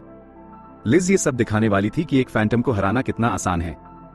लिज एक बैकफ्लिप करती है हवा में और नीचे आते हुए सीधा वुल्फ के बीच से किक मार के उसे 2 हिस्सों में बांट देती है, जिससे वो एक्सप्लोड हो जाता है। ये उसके लिए बिल्कुल मुश्किल नहीं था, तो वो समझ नहीं पाई कि टीनो ने पहले ही ये क्यों नहीं किया। जब लिज बात कर रही थी, फैंटम ने अपनी तलवार निकाली और लिज पर चार्ज किया। लेकिन पहले जैसे ही लिज को लगता था ये फैंटम भी टीनो के लिए इजी होना चाहिए था। लिज ने उसके स्वॉर्ड को 2 उंगलियों से पकड़ लिया, फिर एक नी स्ट्राइक मार के उसे हवा में उछाल दिया और उस पे एक के बाद एक पंच लगती रही। इस बीच वो टीनो को सुनती रहती है कि वो इतनी वीक क्यों है। टीनो रो देती है और क्रे को उसके लिए बुरा लगता है, लेकिन लिज के साथ ट्रेनिंग करना ऐसे ही होता है। लिज दुनिया की सबसे फास्ट हंटर है और उसकी इनक्रेडिबल स्पीड ने उसे स्टिफल शैडो का निकनेम दिया। जब सब खत्म हो जाता है, टीनो, ड्रेग, रुडा और गिलबर्ट सब गिल्ड में मिलते हैं। गिलबर्ट सबको बताता है कि वो अपना फ्लेम स्वॉर्ड क्रे को देना चाहता है, क्योंकि उसने सीखा है कि वो उस स्वॉर्ड पर ज्यादा डिपेंड करता था। अब वो अपने बॉडी को 0 से ट्रेन करेगा, जब तक वो लिज की तरह बुलेट्स पकड़ने लायक नहीं बन जाता। सबको लगता है कि वो कभी नहीं कर पाएगा, लेकिन अगर वो सच में लिज की तरह बनना चाहता है, तो टीनो सोचती है कि उसे मास्क के बारे में कुछ बताना चाहिए। सबको लगता है कि क्रे ने ये मास्क जानबूझकर ऑर्डर किए थे ताकि पार्टी के सेंसेस शार्प हो जाएं। लेकिन असल में जब क्रे ने ग्रीविंग सोल्स के लिए 6 साल पहले मास्क ऑर्डर किए थे, तो वो आई होल्स काटना भूल गया था। तो पार्टी के सब लोग अंधे बन के फाइट करते हैं। अब जब एक संकट तो टल गया, पर वो सिट्री स्लाइम जो क्रे ने डिस्ट्रैक्शन के लिए इस्तेमाल किया था, ये स्लाइम क्रे की बचपन की दोस्त सिट्री स्मार्ट ने बनाया था, जो दुनिया की सबसे बड़ी एल्केमिस्ट है। उसके एक एल्बोरेट एक्सपेरिमेंट के चक्कर में ये स्लाइम क्रिएट हो गया और उसने सोचा क्रे को सेफ रखने के लिए दे देती हूँ। उस वक्त क्रे को इसे अपने पास रखने में कोई प्रॉब्लम नहीं थी, क्योंकि यह बस एक होमलेस स्लाइम का वायल लग रहा था। पर जैसे ही उसने इसे खोलना ट्राई किया, सिट्री ने मना कर दिया और कहा कि अगर यह रिलीज हो गया तो पूरा कैपिटल डिस्ट्रॉय हो सकता है। और जैसा कि तुम जानते हो, क्रे ने इसे रिलीज कर दिया। अब वो सदमे में है और उम्मीद कर रहा है कि वो स्लाइम मैजिकली वापस उसके रूम में आ जाए, पर उसका लक उसके साथ नहीं है। अब वो अपने बेड पर बैठकर इस बारे में लॉजिकली सोच रहा है। जब उसने व्हाइट वुल्फ्स डैन में वायल खोला था, तो कुछ भी नहीं था अंदर। जब से सिट्री ने इसे दिया था, तब से वो इसे अपने सेफ में लॉक करके रखा था। तो अब बस एक कंक्लूजन बचता है, शायद वो वायल पहले से ही खाली था, तो चिंता की कोई बात नहीं है। कम से कम वो तो यही सोचता है। उसी बीच व्हाइट वुल्फ डैन में एक इन्वेस्टिगेशन टीम एसोसिएशन ने भेजी है, क्योंकि वहां कुछ अजीब हो रहा है और उन्हें इसके तह तक जाना है। क्रे इतना वरीड था स्लाइम के चक्कर में कि पिछली रात वो ठीक से सो भी नहीं पाया। जब वो हॉल में चल रहा था, तो वो एवा से टकराता है, जो उसे बताती है कि गर चाहता है कि वो व्हाइट वुल्फ डैन में जो हुआ उसका डिटेल रिपोर्ट दे। क्रे को रिपोर्ट देने का बिल्कुल मन नहीं है, तो वो पूछता है क्या टिनो कर सकती है ये, क्योंकि टेक्निकली वो टीम लीडर थी उस मिशन की। एवा ने भी पहले टिनो को ही पूछना था, पर वो अभी लिज के साथ ट्रेनिंग में बिजी है। एवा भी बेवकूफ नहीं है, तो वो वहां पे नहीं गई। एक अलग बात पे क्रे एवा से पूछता है क्या उसने कैपिटल में कोई अजीब नोटिस किया है लेटली, पर उसे कोई आइडिया नहीं है, क्योंकि कैपिटल तो काफी शांत चल रहा है। क्रे कहता है कोई बात नहीं, अगर कुछ नहीं हुआ तो, क्योंकि वो एक्चुअली चाहता है कि सब कुछ शांत ही रहे। पर अब क्योंकि क्रे ने यह बात उठाई है, एवा कहती है वो अपने सब रिसोर्सेज लगा देगी किसी भी एनोमली को ढूंढने में। क्रे उसे रोकने की कोशिश करता है, क्योंकि वो नहीं चाहता कि उसे सिट्री का स्लाइम खो गया है ये पता चले। जब वो ट्रेनिंग हॉल में टिनो को चेक करने जा रहा होता है, तो एवा कहती है कि चाहे क्रे कितना भी लेजी लगे, जब भी natural disaster, treasure vault anomalies या पॉलिटिक्स की बात हो, वो हमेशा बिना ज्यादा इंफॉर्मेशन के एक्यूरेट प्रेडिक्शंस करता है। पहले तो एवा को लगा यह एक कोइंसिडेंस है, पर जब वो बार बार सही निकला, तो एवा उस पर पूरी तरह भरोसा करने लगी। अगर वो कुछ कैपिटल में होने का चिंता कर रहा है, तो कुछ बड़ा जरूर होने वाला है। जैसे ही क्रे ट्रेनिंग हॉल में जाता है, वो देखता है वहां कुछ हंटर्स वेट कर रहे हैं। उनका लीडर उससे हेल्प मांगता है, क्योंकि उनमें से कोई भी आज ट्रेन नहीं कर पाया है लिज के ट्रेनिंग के चलते। सेवन कहता है उसको रोकने का कुछ उपाय करो, पर लिज जब अपनी बैटल मोड में होती है तो सबको डर लगता है। क्रे को भी पता है कि सेवन की फीलिंग्स वैलिड हैं, क्योंकि कोई भी लिज से पंगा नहीं लेना चाहता। पर बाकी ग्रीवर्स वापस नहीं आए हैं, और अगर वह नहीं रोकता तो लिज सच में टिनो को मार देगी। क्रे को लगता है कि सेवन बस बड़ा चढ़ा के बोल रहा है, क्योंकि लिज सच में टिनो को नहीं मारेगी। पर जैसे ही वह दरवाजा खोलता है, वह देखता है टिनो फर्श पे पड़ा है और लिज बस उसका स्कल क्रश करने वाली थी। उस वक्त क्रे ने इंटरप्ट कर दिया। लिज खुश हो जाती है क्रे को देख के, पर वो बोलती है मैं बिजी हूं। लिज को लगता है कि टिनो में पोटेंशियल तो है, पर वो हमेशा कंप्लेन करती रहती है। ब्रोकन बोन्स के चक्कर में इतना वीक बिहेव करना छोड़ दो। जब लिज बच्ची थी, तब वो टिनो से बहुत ज्यादा स्ट्रांग थी, तो अब उसे समझ ही नहीं आता कि टिनो क्यों इतनी कमजोर है। क्रे एग्री करता है कि लिज उस एज में टिनो से ज्यादा स्ट्रांग थी, पर अभी तो टिनो अपनी लिमिट पर है। तो क्रे सजेस्ट करता है कि लिज आज की प्रैक्टिस खत्म कर दे और टिनो को थोड़ा ब्रेक दे। लिज क्रे के बिल्कुल पास आके पूछती है, तुम मुझे टिनो को ट्रेन करने से रोक रहे हो क्या? क्रे कैलमी जवाब देता है कि हाँ, वो यही चाहता है। लिज फाइनली मान जाती है और कहती है कि वो टिनो को अभी के लिए छोड़ देगी। पर जब लिज जाने को तैयार होती है, टिनो अपने आप को वीक नहीं दिखाना चाहती क्रे के सामने, तो वो खुद को उठाती है और कहती है कि वो अभी भी कंटिन्यू कर सकती है। इस पॉइंट पे क्रे लिज को रोक नहीं सकता, तो वो बस ट्रेनिंग हॉल का दरवाजा लॉक करके सेवन और बाकी सबको बोलता है कि आज वो ट्रेनिंग हॉल यूज नहीं कर पाएंगे। सेवन मान जाता है कि कुछ नहीं हो सकता, पर उन्हें लगता है कि अगर टिनो स्ट्रांग हो गई तो वो सबके लिए अच्छा ही होगा। क्रे का काम अब यहाँ खत्म हो गया था, तो वो निकलने ही वाला था, पर सेवन उसे रोकता है और मेंशन करता है कि नॉर्डर्न रूट पे फैंटम्स का कब्जा हो गया है। नाइट्स ऑर्डर का एक टीम वहां भेजा गया था इन्वेस्टिगेशन के लिए, पर वो टीम उसमें क्रश हो गई। क्रे को याद आता है कि उसने कुछ ट्रेवलर्स के बारे में सुना था जो व्हाइट वुल्फ डैन के पास फैंटम्स का शिकार हुए थे, पर अब उसे लगता है कुछ तो डेफिनेटली ऑफ है। शायद इसीलिए गर उसे मिलना चाहता है, पर वो काम करने का मूड में नहीं है और सोचता है कि काश आक यहाँ होता तो वो सब हैंडल कर लेता। आक स्मार्ट है, स्ट्रांग है और लोग उसे ट्रस्ट भी करते हैं, एक लीडर और फाइटर दोनों की तरह। तो क्रे को पूरा यकीन है कि वो सब फिक्स कर लेगा जब वापस आएगा। तब तक क्रे बस टाइम पास करने का प्लान बना रहा है ताकि उसे ये केस असाइन ना हो। सेवन क्रे के कैल्म एक्सप्रेशन को देखता है और सोचता है कि क्रे ऑलरेडी सॉल्यूशन प्लान कर रहा है, पर असल में क्रे बस ये प्लान कर रहा है कि सेवन को गर के पास भेज दे और होप करता है कि गर उसे ही मिशन असाइन कर दे। क्रे कैजुअली सजेस्ट करता है कि सेवन गर के ऑफिस जाए और एक मिशन ले ले, क्योंकि आज ट्रेनिंग तो पॉसिबल नहीं है। और वह ये भी कहता है कि वह गर को ये बताए कि क्रे इतना बिजी है कि मीटिंग अटेंड नहीं कर सकता। ये कह के क्रे निकल जाता है, पर सेवन को अभी समझ नहीं आता कि क्रे क्या सोच रहा है। उसका जूनियर सोचता है कि क्रे बस एक ऐसा लीडर है जो अपने सबॉर्डिनेट से काम करवाता है और खुद पीछे रहता है। सेवन कहता है कि वह हमेशा से ऐसे ही है, पर इंपॉर्टेंट यह है कि वह हमेशा पीछे रह के क्लैन को स्मूथली चलाता है। वह अपने जूनियर को एडवाइस करता है कि क्रे को अंडरएस्टिमेट मत करना, क्योंकि जब जरूरत पड़ती है तो वो एक मॉन्स्टर बन सकता है। गर के ऑफिस में एक रिपोर्ट आई है जो बताती है कि व्हाइट वुल्फ डैन के पास की ली लाइंस की सिचुएशन वैसे ही है, पर इसका आंसर नहीं मिल रहा है कि ये सब इंसिडेंट्स क्यों हो रहे हैं। वो क्रे से इस बारे में बात करना चाहता है, पर उसका असिस्टेंट कहती है कि अपेरेंटली क्रे इतना बिजी है कि वो गर से मिल नहीं सकता। गर डिसाइड करता है कि वो क्रे से पर्सनली मिलने जाएगा ताकि वो टॉपिक अवॉइड ना कर सके। गर सोचता है कि क्रे को कुछ तो जरूर पता है, क्योंकि वो कभी विलिंगली वॉर्ड्स में नहीं जाता, पर रिसेंटली उसने कहा कि वो वॉर्ड चेक करने जा रहा है वहां के सिचुएशन के बारे में। तो कुछ बड़ा हो रहा है। क्रे को अब तक कुछ पता नहीं है, पर सच में वॉल्ट में कुछ बड़ा चल रहा है। आकाशिक टॉवर यहाँ एक्सपेरिमेंट्स कंडक्ट कर रहा है, पर एसोसिएशन के सस्पिशंस के चलते वो परेशान है कि उनका ऑपरेशन किसी भी दिन डिस्कवर हो सकता है। उन्होंने जो डिवाइस बनाई है वो ली लाइंस में बहुत सारी एनर्जी को ट्रैप करती है और उसे यहाँ स्टोर करती है, वॉल्ट में मॉडिफिकेशंस क्रिएट करती है। अगर ग्रैंड विजार्ड का थ्योरी सही है तो इससे वो खुद के ट्रेजर वॉल्ट्स क्रिएट कर सकते हैं। रिसर्च अभी इनकम्प्लीट है, तो वो अपने लैब को एसोसिएशन के हाथ नहीं लगने दे सकता। उसके फॉलोअर्स पूछते हैं कि सोफी ब्लैक यहाँ क्यों नहीं है, जबकि वो यहाँ के डिफेंसेस हैंडल करती है। ग्रैंड विजार्ड कहता है कि यह उसकी गलती नहीं है, क्योंकि उसने ही उसे वैकेशन पर भेजा था, पर उसने अब सोफी को वापस आने का मैसेज भेज दिया है, तो वो जल्द वापस आ जाएगी। उसे पूरा यकीन है कि जैसे ही वो पहुंचेगी एसोसिएशन के स्नूपिंग का सॉल्यूशन मिल जाएगा। तब तक ग्रैंड विजार्ड कहता है कि सबको जितनी इंफॉर्मेशन इकट्ठा कर सकते हैं वो करनी पड़ेगी। क्रे को एक नाइटमेयर आता है एक डेंजरस कैटेस्ट्रोफी के बारे में जो सिट्री स्लाइम से हुई थी। जैसे ही वो उठता है वह पैनिक करना शुरू कर देता है, क्योंकि अब तक उसे नहीं पता कि वो स्लाइम कितनी डेंजरस है। उसका ये पैनिक लिज को भी उठा देता है और क्रे थोड़ा कंफ्यूज है कि वह यहाँ क्या कर रही है, पर फिर उसे याद आता है ये हमेशा उसके बेड में छुप के आ जाती है, तो यह उसके कैरेक्टर से अलग नहीं है। दोनों अब जाग ही गए हैं, तो लिज पूछती है कि क्रे आज बिजी है क्या, क्योंकि वो चाहती थी कि दोनों साथ में डेट पर जाए। पर क्रे सोचता है कि लिज का प्लान तो टिनो को ट्रेन करने का था आज। लिज कहती है कि वो टिनो को थोड़ा ब्रेक दे रही है ताकि वह अपनी इंजरी से हील कर सके। अब जब दोनों के पास कुछ खास काम नहीं है तो क्रे को लगता है कि वह लिज के साथ डेट पर जा सकता है और शायद उसके नाइटमेयर से भी मन हट जाएगा। इसी बीच गर आता है क्रे को ढूंढने और रिसेप्शनिस्ट सरप्राइज होती है कि वह इतना दूर पर्सनली क्रे से मिलने आया है। गर को अन्ना ही पड़ा, वरना क्रे उसे मिलता ही नहीं। तभी क्रे और लिज नीचे आ जाते हैं और लिज गर को देख के गुस्सा हो जाती है, क्योंकि वह अपने डेट को बर्बाद नहीं होने देना चाहती थी। गर पॉलिटली पूछता है कि नाइट पैलेस वॉल्ट में क्या चल रहा है जिसका वह रिपोर्ट देने वाला था, पर लिज उसके सवाल को इग्नोर करती है और उसे इंसल्ट करती है कि वो हमेशा क्रे पर डिपेंड क्यों करता है। गर का पेशेंस अब टूटने लगता है और जब लिज उस पे किक मारने का ट्राई करती है तो वो भी अपनी स्लीव्स ऊपर करके उसे सबक सिखाने के लिए तैयार हो जाता है। इस सब के बीच क्रे वहां से निकलना चाहता है, तो वह गर के असिस्टेंट से पूछता है कि क्या वो उसके साथ ऊपर चलेगी।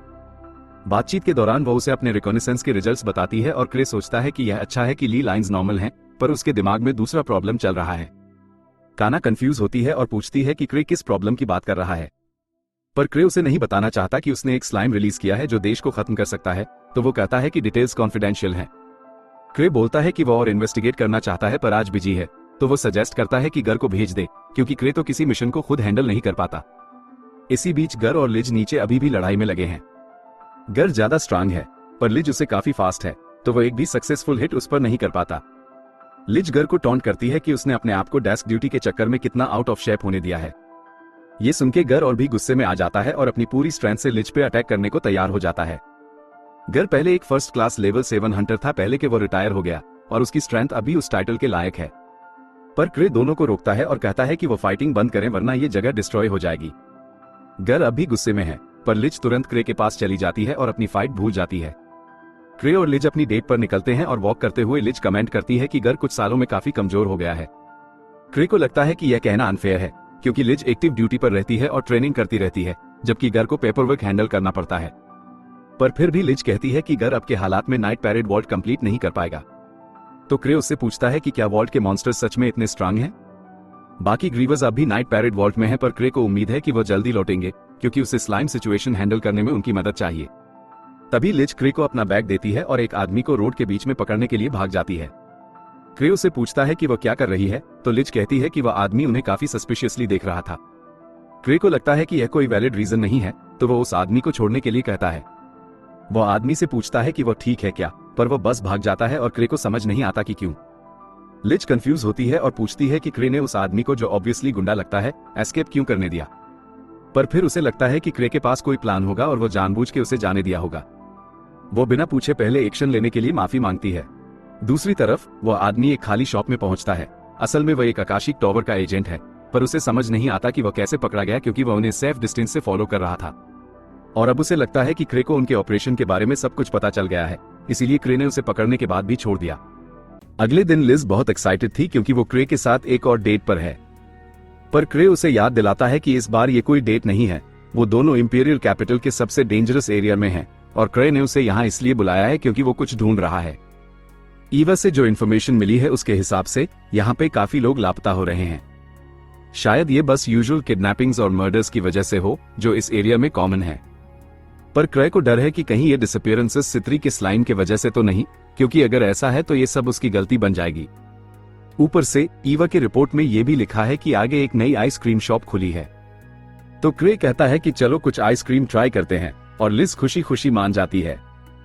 जैसे ही वो आइसक्रीम शॉप के पास पहुंचते हैं, कल का वो बंदा उन्हें देख रहा होता है और वो पूरी तरह से फ्रीक आउट हो रहा होता है। कोई सोच भी नहीं सकता था कि ये आइसक्रीम शॉप असली में आकाशी टावर्स का सीक्रेट बेस है, और कैसे क्रे ने इस जगह को ढूंढ निकाला। वो बंदा खुद को शांत करने की कोशिश करता है और डिसाइड करता है कि जब तक क्रे यहां से नहीं जाता, वो शॉप को बंद कर देगा, ताकि बेस का राज बना रहे। पर इससे पहले वो कुछ कर पाए, सोफिया उस रूम में एंटर करती है। वो अपने मिशन से वापस आई है और देखती है कि बंदा घबराया हुआ है, तो वो पूछती है, क्या हुआ? कुछ ही देर में क्रे और लिज आइसक्रीम शॉप पर पहुंच जाते हैं, पर तब तक आकाशी टावर मेंबर ने प्लेस को ऑलरेडी बंद कर दिया होता है। लिज को गुस्सा आ जाता है कि शॉप बंद है, क्योंकि ये उसके और क्रे के साथ आइसक्रीम एंजॉय करने का मौका बिगाड़ रहा है। वो अब बस दरवाजा को तोड़ने के लिए तैयार हो जाती है, जैसे देख अंदर का आकाशी मेंबर बहुत फ्रीक आउट हो जाता है। पर जैसे ही लिज दरवाजा तोड़ने वाली होती है, क्रे उसे रोक लेता है और कहता है कि शायद शॉप में आइसक्रीम खत्म हो गई होगी, तो शायद हमें इसे अभी के लिए छोड़ देना चाहिए। वापस क्लैन ऑफिस में लिज डिसअपॉइंटेड है कि वो क्रे के साथ आइसक्रीम नहीं खा पाई, पर क्रे अभी भी सोच में डूबा हुआ है कि कहीं सित्री का स्लाइम अभी भी शहर में तो नहीं भटक रहा, और अगर ऐसी बात हुई तो उसे इसके लिए कुछ करना पड़ेगा। वो लिज से पूछता है कि सित्री नाइट पैलेस वर्ल्ड से कब तक वापस आएगी, क्योंकि उसे कुछ डिस्कस करना है। लिज कहती है सित्री तो वापस जल्दी नहीं आएगी, इसलिए लिज ऑफर करती है कि वो किसी भी तरह क्रे की मदद कर सकती है। पर क्रे को एक स्पेसिफिक मैजिकल क्रिएचर के बारे में इंफॉर्मेशन चाहिए, तो लिज सच में उसकी मदद कर सकती है। तभी ईवा क्रे के ऑफिस में आती है और इन्फॉर्म करती है कि उसके पास व्हाइट वुल्फ डेन की इन्वेस्टिगेशन के लिए हंटर कैंडिडेट्स की लिस्ट है।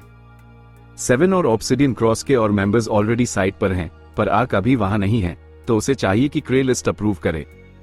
वो उसे लिस्ट देने की कोशिश करती है, पर क्रे लिस्ट की तरफ देखता भी नहीं और ईवा को कहता है कि वो उस पर भरोसा करता है और वो खुद ये सब हैंडल कर सकती है। इस बीच आकाशी टावर के मेंबर्स एक मीटिंग कर रहे हैं इस बात पर डिस्कस करने के लिए कि क्रे ने उनका सीक्रेट बेस कैसे ढूंढ निकाला।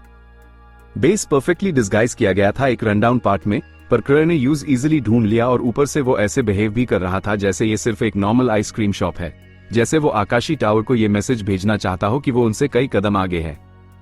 सब मेंबर्स पैनिक में हैं और समझ नहीं पा रहे कि अब आगे क्या करना चाहिए, तो लीडर सोफिया से पूछता है कि क्या उसके पास कोई अच्छा आइडिया है। सोफिया उतनी वरीड नहीं लग रही। वो कामली कहती है कि उन्हें क्रे के क्लैन के साथ वॉर शुरू कर देनी चाहिए। बाकी आकाशी मेंबर्स शॉक्ड हैं और पूछते हैं कि क्या वो सच में ये सोचती है।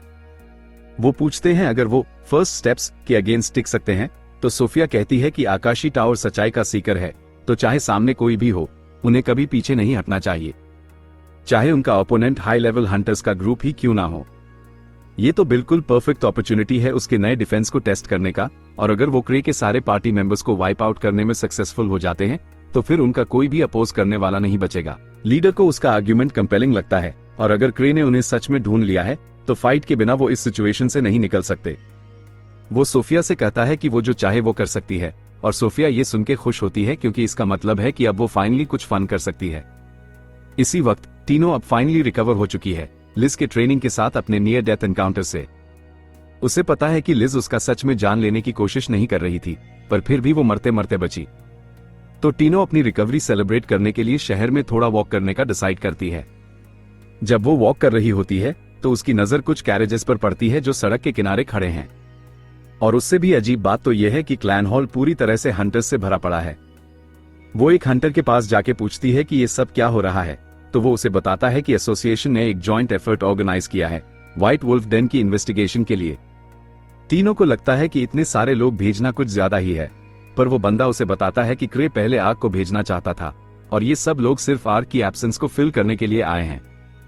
आग दुनिया के टॉप लेवल 7 हंटर्स में से एक है, तो उसके बिना उन्हें इतने सारे लोग चाहिए ताकि फायर पावर बराबर हो सके। थोड़ी देर बाद ईवा क्रे को बाहर लाती है हंटर से बात करने के लिए, पर क्रे को खुद नहीं पता कि सब यहाँ क्यों इकट्ठा हुए हैं। ईवा उसे बताती है कि आग यहाँ नहीं है white wolf den investigation handle करने के लिए, तो उसने आग की स्ट्रेंथ को कॉम्पनसेट करने के लिए इतने हंटर्स इकट्ठा किए हैं।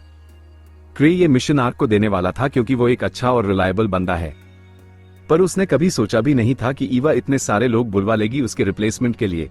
और सबसे बड़ी बात, उसे ये समझ नहीं आ रहा कि इन सब के लिए पेमेंट कैसे अरेंज करे। तो वो सजेस्ट करता है कि ग्रुप को हाफ में स्प्लिट करना बेटर होगा। सब लोग पैनिक में आ जाते हैं क्योंकि उन्हें लगता है कि आर्क लेवल थ्रेट को हाफ फोर्सेस के साथ हैंडल करना उनके लिए नामुमकिन है। वो क्रे से रिक्वेस्ट करते हैं कि अपने डिसीजन पर दोबारा सोचे, तो क्रे ईवा से पूछता है कि क्या इन सब का रिवॉर्ड कवर करने के लिए पैसा है। ईवा उसे बताती है कि चिंता करने की कोई जरूरत नहीं, क्योंकि गार ने एसोसिएशन के लिए एडिशनल फंडिंग ऑलरेडी रिक्वेस्ट कर दिया है। पैसा का इश्यू तो सॉल्व हो गया, पर क्रे अब भी कंफर्टेबल फील नहीं कर रहा इतने सारे लोगों को वॉल्ट में भेजने के लिए, क्योंकि सित्री का स्लाइम जैसा खतरा शायद वहां हो सकता है, पर वो उन्हें ये नहीं बता सकता। तो वो बस हाँ कह देता है और सोचता है अगर कुछ गलत हुआ तो वो ऐसे प्रिटेंड करेगा जैसे इस केस से उसका कोई लेना देना था ही नहीं। तभी लिज वहां आती है और सब हंटर्स का मजाक उड़ाते हुए कहती है कि वॉल्ट में घुसने से डर रहे हैं। अगर वो होती तो अकेली ही चली जाती। एक्चुअली वो क्रे के पास आके कहती है कि उसे ये मिशन लेने दे, पर क्रे उसे फर्मली मना कर देता है। उसे पता है अगर लिज को मिशन दिया तो वो टीनो को भी साथ लेके जाएगी, और वो नहीं चाहता कि टीनो को ये सब सहना पड़े। ऊपर से लिज कभी दूसरे लोगों के साथ अच्छे से काम नहीं करती, तो अगर वो वॉल्ट में गई तो और पार्टीज को ज्यादा नुकसान पहुंचाएगी। वो कहता है कि लिज को छोड़ के सब यहाँ इस मिशन को हैंडल करेंगे, तो ईवा पूछती है क्या इसका मतलब वो भी मिशन ज्वाइन करेगा। ये सुन के हंटर्स एक्साइटेड हो जाते हैं, क्योंकि अगर लेवल 8 क्लैन मास्टर ज्वाइन कर लेगा उनके साथ तो मिशन बहुत ज्यादा इजी हो जाएगा। पर क्रे सच में नहीं जाना चाहता। हर कोई इंसिस्ट करता है तो वो कह देता है कि वो ज्वाइन करेगा, पर वो एक एक्सक्यूज बना लेता है कि उसके पास अर्जेंट काम है और वो उसके बाद ज्वाइन करेगा, और तब तक स्ट्रेन को ग्रुप का चार्ज दे देता है। पर सच तो यह है कि वो मिशन के एंड होने तक वहां नहीं दिखने वाला। इस बीच व्हाइट वुल्फ डेन में 7 और ऑब्सिडियन क्रॉस के बाकी मेंबर्स वॉल्ट की डिफिकल्टी से काफी अंडरवेल्म्ड हैं। हाँ, मॉन्स्टर्स की स्ट्रेंथ बढ़ गई है, पर अब भी ये एरिया टेम है, तो वो समझ नहीं पा रहे कि उन्हें यहाँ क्यों भेजा गया है। वापस एसोसिएशन में सब निकलने के लिए रेडी हो रहे हैं और लिज अब भी क्रे से मिशन पर जाने की जिद कर रही है, पर क्रे अपने डिसीजन पर अड़ा रहता है। उसे पता है अगर वो लिज को अकेले छोड़ देगा तो वो वहीं चलेगी, तो वो कहता है उसके पास लिज के लिए एक अलग काम है। ये सुन के लिज थोड़ी खुश हो जाती है। जाने से पहले टेम्पररी कैप्टन क्रे के पास आता है और उससे पूछता है अगर उसके पास उनके लिए कोई एडवाइस है। क्रे सोचता है और कहता है अगर वो किसी स्लाइम जैसी क्रिएचर से मिलते हैं तो उसके साथ एक्सट्रीम कॉशन रखें। कैप्टन को लगता है कि व्हाइट वुल्फ डेन में स्लाइम मिलने के चांसेस बहुत कम हैं, पर वो कहता है कि क्रे के एडवाइस को याद रखेगा। आकाशी टावर के बेस में मैग्मस को गुस्सा आ रहा है कि एसोसिएशन इतनी बड़ी स्ट्रेंथ में उसके अगेंस्ट आ रही है, पर अगर वो उसके मोनोमेटेरियल रिसर्च के रास्ते में आना चाहते हैं तो वो अपनी पूरी स्ट्रेंथ यूज करेगा उन्हें क्रश करने में। टावर के मेंबर्स वरीड हैं क्योंकि उनके ओपोनेंट्स में ग्रीविंग सोल्स भी हैं, पर सोफिया सबको समझाती है कि चिंता की कोई जरूरत नहीं क्योंकि उसका डिफेंस सिस्टम स्पेशली ऐसे अटैक्स के लिए बना है। और वैसे भी फिलहाल सिर्फ 3 ग्रीविंग सोल्स हैं क्लैन में, क्रे, लिज और सित्री। लिज को तो इजीली हैंडल किया जा सकता है उसके फिजिकल अटैक्स के अगेंस्ट काउंटर मेजर्स बना के, और क्रे तो बस टीम का स्ट्रैटेजिस्ट है, तो जब तक उसके टीममेट्स साथ नहीं हैं, वो अपने स्किल्स का फुली यूज नहीं कर पाएगा। बस असली प्रॉब्लम यहाँ सित्री है। सोफिया ने इंश्योर किया है कि सित्री की एल्केमी उन पे असर नहीं करेगी, पर उसका सित्री के साथ पर्सनल ग्रज है, तो वो चाहती है कि वो सबसे पहले उसे ही क्रश कर सके। वो मैग्मस से कहती है कि सित्री उसके रिसर्च में गड़बड़ कर रही है जब से उसने उसका थीसिस पढ़ा है, और सोफिया के लिए उसे माफ करना इम्पॉसिबल है। तो वो उसे परमिशन मांगती है कि अब तक जो भी उन्होंने बनाया है यूज कर सके ताकि सित्री को रोका जा सके। मैग्मस उसे परमिशन दे देता है और कहता है कि फ्लिक और बाकी मेंबर्स सोफिया के ऑर्डर्स फॉलो करेंगे, जो फ्लिक को पसंद नहीं आता क्योंकि वो सोफिया को लाइक नहीं करता। परमिशन के लिए वो मान जाता है। कहीं और व्हाइट वुल्फ डेन में 7 की टीम सोचने लगती है कि यहां आने का कोई पॉइंट नहीं था, क्योंकि अब तक कुछ भी अनयूजुअल नहीं मिला है और वो 7 के जजमेंट पे तो ट्रस्ट करते हैं। लेकिन लगता है क्रे ने बस उन्हें रैंडमली यहां भेज दिया बिना किसी रीजन के। 7 समझता है कि वो लोग ऐसा क्यों सोच रहे हैं, पर वो शो है कि क्रे के पास उन्हें यहां भेजने का कोई अच्छा रीजन जरूर होगा। तभी 7 को एक मैसेज मिलता है जिसमें क्रे का वार्निंग है एक स्लाइम के बारे में। ये सुनते ही वो इसे बहुत सीरियसली लेता है और हेनरिक को इमरजेंसी विसल बजाने के लिए कहता है। वॉल्ट में सब हंटर्स वो विसल सुनते ही तुरंत बाहर आ जाते हैं, लेकिन जब उन्हें पता चलता है कि ये सब बस एक रैंडम स्लाइम के लिए किया गया है, तो वो काफी पिस्ट हो जाते हैं। उन्हें लगता है ये रिडिक्यूलस है कि 7 बिना सोचे समझे क्रे की हर इंफॉर्मेशन पर ब्लाइंडली बिलीव करता है, पर 7 के पास क्रे पर इतना विश्वास रखने का एक अच्छा रीजन है। उसे पता नहीं ये अननोन स्लाइम क्या डेंजर ला सकता है, तो उसने सोचा कि रिइंफोर्समेंट आने तक रुकना ज्यादा सेफ रहेगा इन्वेस्टिगेशन को कंटिन्यू करने से पहले। बाकी हंटर्स को अभी ये सब रिडिक्यूलस लगता है, क्योंकि उनके हिसाब से स्लाइम कभी ऐसे वॉल्ट में नहीं आएगा। लेकिन अगर वार्निंग क्रे से है, तो 7 शो है कि वो एक्यूरेट होगी। पहले भी क्रे ने रैंडमली उसे एक फ्लावर व्यूइंग पार्टी के लिए इनवाइट किया था, पर साथ ही बिना किसी रीजन के अपने वेपन्स भी लाने को कहा था। उस टाइम 7 को ये बहुत कंफ्यूजिंग लगा था, पर जब finally flower viewing party start होने का टाइम आया, तो एक वॉल्ट वहीं पर मैनिफेस्ट हो गया जहां वो खड़े थे। ये वॉल्ट अब प्रिजन गार्डन के नाम से जाना जाता है, और क्रे ने जो प्रेडिक्ट किया था उसने 7 को कन्विंस कर दिया कि क्रे फ्यूचर देख सकता है। तब से चाहे क्रे के इंस्ट्रक्शंस कितने भी क्रेजी क्यों ना हो, 7 उसके हर शब्द को ओबे करता है। वापस क्रे के ऑफिस में लिज उसका दिमाग खाई जा रही थी क्योंकि वो जानना चाहती थी कि उसके लिए स्पेशल मिशन क्या प्लान किया है, पर क्रे के पास कुछ नहीं है। उसने बस ये एक्सक्यूज बनाया था लिज को यहां रोकने के लिए, लेकिन अब उसके पास कहने के लिए कुछ है ही नहीं। तभी लिज को क्रे के दूर पर किसी के आने की आवाज सुनाई देती है और वो सित्री निकलती है जो बस अभी टाउन में वापस आई है। उसका काम पूरा खत्म नहीं हुआ था, पर उसे एक बैड फीलिंग हो रही थी कि कोई पावरफुल ऑर्गेनाइजेशन कुछ बड़ा प्लान करने वाला है, तो वो अपनी असिस्टेंस ऑफर करना चाहती है और वो वापस आ गई। आगे हमें क्रे के थॉट्स देखने को मिलते हैं, जिसमें वो सोचता है कि सित्री उनके फ्रेंड सर्कल में सबसे कमजोर थी। उसे हमेशा पता था कि वो फ्रंट लाइन पे लड़ नहीं पाएगी, इसलिए अपने दोस्तों को सपोर्ट करने के लिए कुछ और करना चाहती थी। उस वक्त क्रे ने उसे एल्केमिस्ट बनने का आइडिया दिया था और यहीं से वो सबसे बड़ी एल्केमिस्ट बन गई। सित्री क्रे को बताती है कि उस स्लाइम में उसके सराउंडिंग्स के साथ रैपिडली अडेप्ट और इवॉल्व करने की एबिलिटी है, लेकिन वो एक अनस्टेबल और फेल्ड प्रोटोटाइप है। लेकिन उसने इंश्योर किया कि वो कभी भी उसे या क्रे को टारगेट नहीं करेगा। क्रे ये सोच के फ्रीक आउट हो जाता है कि उन दोनों को छोड़ के बाकी शहर अब भी डेंजर में ही है। उसने सित्री को बताया कि उसे नहीं पता वो स्लाइम कैसे और कब मिसिंग हुआ, तो सित्री को लगता है कि शायद वो कैप्सूल से निकल के ड्रेनेज के रास्ते भाग गया होगा। क्रे थोड़ा रिलीव्ड होता है कि वो उस पर ब्लाइंडली ट्रस्ट करती है। तभी सित्री कहती है कि एक और चीज है जो उसे डिस्कस करनी है, और वो इस स्लाइम से भी ज्यादा डेंजरस हो सकती है। व्हाइट वुल्व्स डेन में 7 को रिइंफोर्समेंट से पता चलता है कि क्रे उनके साथ आने का प्लान नहीं बना रहा है और उसने लिज को भी परमिशन नहीं दी है आने के लिए। 7 और लोकी एक्चुअली रिलीव्ड फील करते हैं कि उसने वाइल्ड लिज को यहां नहीं भेजा। फिर वो सब ट्रेजर हंटर्स को पेप टॉक देने का फैसला करता है और उनसे पूछता है क्या वो स्लाइम से लड़ने के लिए तैयार हैं। सब हंटर्स कहते हैं कि स्लाइम्स तो बच्चे भी हरा सकते हैं, तो उन्हें टेंशन लेने की जरूरत नहीं। 7 को पता था ये रिस्पॉन्स आएगा और वो क्रे को कर्स करता है ज्यादा यूजफुल इंफॉर्मेशन ना देने के लिए। इतने में एक हंटर कहता है कि वो वॉल्ट में घुसेगा, क्योंकि उसके हिसाब से स्ट्रैटेजीज बनाना बस वीकलिंग्स के काम है। सब उसका मजाक उड़ाते हैं और 7 कहता है कि वो खुशी से पहला शिकार बन सकता है और सब लोग उसकी मौत से कुछ सीखेंगे। वो हंटर उन सबको कावर्ड्स कहके वॉल्ट के अंदर चला जाता है और फिर किसी टिमिड हंटर ने अपना हाथ उठा के एक क्वेश्चन पूछा। वो रेड हेड लड़की सोफिया जैसी दिखती है, जो आकाशिक टावर की डिफेंस हेड है, पर वो क्लेम करती है कि वो क्रे के क्लैन से एक एल्केमिस्ट है। वो कहती है कि उसने सित्री के साथ मिलकर स्लाइम्स के रिसर्च में काम किया है और एक वायल निकालती है जो कहती है कि ये किसी भी स्लाइम को मार सकता है, चाहे वो कितना भी पावरफुल क्यों ना हो। उसके बाद 7 सब ट्रेजर हंटर्स को पंप अप करता है। उन्हें कहता है कि जीत की लड़ाई के लिए आगे जाओ, पर जिंदा घर वापस आओ। इन्वेस्टिगेशन शुरू होती है और दिन के अंत तक उन्हें कुछ नहीं मिलता सिवाय थोड़े स्ट्रॉन्ग वुल्फ फैंटम्स के। 7 सोचता है कि शायद इस बार क्रे गलत है। तभी वो हंटर, जिसका नाम ओगो है, वापस आता है और कहता है कि अगर यहाँ सब लोग स्लाइम से नहीं डरते होते तो मिशन अब तक खत्म हो गया होता। वो फॉरेस्ट में एक ट्री को अपना पानी देने जाता है और क्रे को कर्स करता है, जो ऑर्डर्स तो देता है पर खुद एक्शन में नहीं आता। तभी उसे एक अजीब सी आवाज सुनाई देती है और वो चेक करने जाता है। वो शॉक में है देखकर 2 आदमियों और एक ह्यूज चेन्ड वुल्फ बीस्ट को। वो दोनों आदमी आकाशिक टावर से हैं और वो वुल्फ में एक बड़ा सीरम इंजेक्ट करने आए हैं ताकि वो बहुत स्ट्रांग हो सके और जितने हंटर्स उनके सामने हैं उनको मार सके, बिल्कुल सोफिया के प्लान के मुताबिक। ओगो को समझ में आता है कि कुछ गलत है जब वो जायंट इंजेक्शन देखता है और वो तुरंत आगे बढ़ के उन दोनों आदमियों को पीटने लगता है। एक को वो नॉकआउट कर देता है, पर दूसरा उस पर फायरबॉल्स का अटैक करता है। वो उन फायरबॉल्स को भी ब्लॉक कर लेता है और उस आदमी को जोर से थप्पड़ मारता है। फिर वो टॉल गाय को उठा के पीटने लगता है। टॉल गाय पूछता है कि क्या क्रे ने उसे भेजा है, पर ओगो कहता है कि नहीं, ये सब वो अपनी मर्जी से कर रहा है। उस आदमी को पीटने के दौरान उसका पार्टनर वुल्फ को पावर बूस्टिंग सीरम इंजेक्ट कर देता है। वो वुल्फ बाहर से मेल्ट होना शुरू हो जाता है, पर अंदर से वो और भी डेंजरस बन जाता है।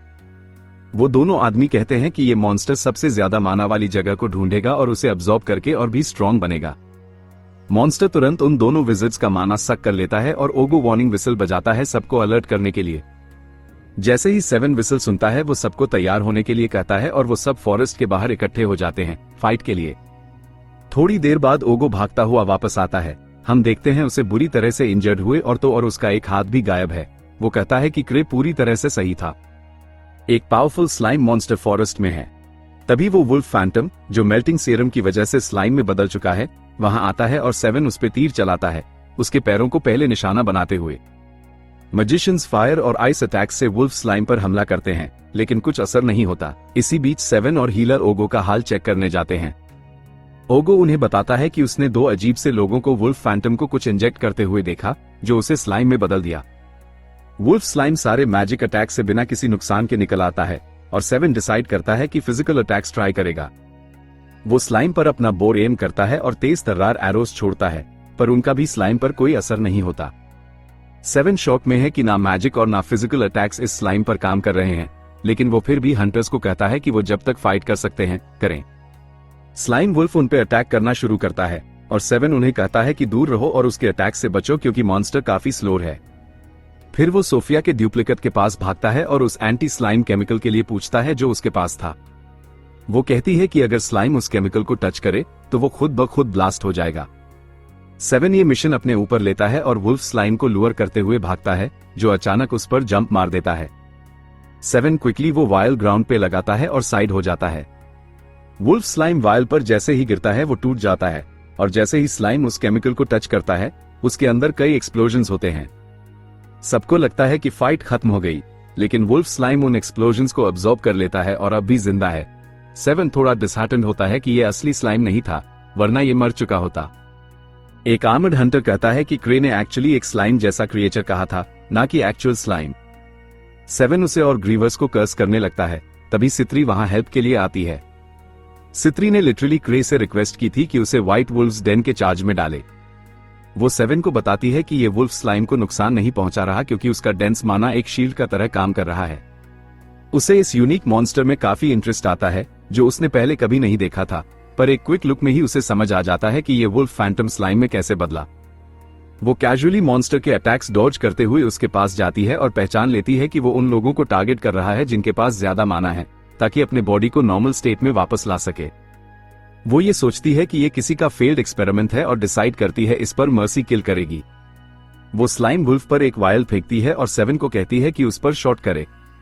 7 हॉकाई की तरह वायल और वुल्फ स्लाइम के हेड पर एक्यूरेटली शूट करता है। सित्री कहती है कि उस वायल्स में एंटी माना मेटल था जो मॉन्स्टर के डिफेंसेस को नलिफाई कर सकता है। तभी गाक वहां अपने फुल बैटल गियर में पहुंचता है और 7 उसको ऐसे देख के थोड़ा स्टन होता है। सित्री एक्सप्लेन करती है कि उसने गाक से लिफ्ट मांगी थी क्योंकि वो लिज की तरह भाग के यहां नहीं आ सकती थी। 7 और कंफ्यूज्ड हो जाता है और सित्री उसे बताती है कि उसके पास एक आइडिया है कि ये सब क्या था और कौन इसके पीछे है। वो सबको एक कैंप की तरफ ले जाती है और उन्हें आकाशिक टावर और उसके लीडर मास्टर मेगस के बारे में एक्सप्लेन करती है। एक बड़ा ऑफिसर लुकिंग आदमी कहता है कि मेगस को इंपीरियल कैपिटल से बाहर निकाला गया था पहले ही। सितेरी कहती है कि ये वॉल्ट आकाशिक टावर का बेस है और सोफिया का ड्यूप्लिकेट सजेस्ट करती है कि यहाँ इंपॉर्टेंट इक्विपमेंट हो सकता है। सित्री इस लड़की को पहचानती है और कहती है कि ये सच है। आकाशिक टावर अपने इलीगल और डेंजरस एक्सपेरिमेंट्स को छुपाने के लिए अब बैटल की तैयारी कर रहा है। वो डिटर्मिन्ड है उन्हें रोकने के लिए और सबको उसके साथ देने को कहती है। वो कहती है कि वो क्रे नहीं है लेकिन फिर भी अपना बेस्ट ट्राई करेगी। लेटर जब सब फाइट के लिए तैयार हो रहे होते हैं, 7 का असिस्टेंट कहता है कि सित्री काफी करेजियस लगती है। 7 उसे कहता है कि उस लड़की को कभी अंडरएस्टिमेट मत करना क्योंकि वो अपने वीकनेस का फायदा उठा के हर तरीके से जीतने का ट्राई करती है और इस सेंस में वो भी एक मॉन्स्टर जैसी ही है, बिल्कुल दूसरे ग्रीवर्स की तरह। दूसरी तरफ लिज क्रे के सामने अपने टैंट्रम्स कर रही है और कहती है उसे वहां जाने दे और सित्री की मदद करने दे क्योंकि वो हम सबसे वीकेस्ट है। लेकिन क्रे शांति से उसे जाने से मना कर देता है। ये था एपिसोड 7 का एंड। सब्सक्राइब करके नेक्स्ट मिस मत करना।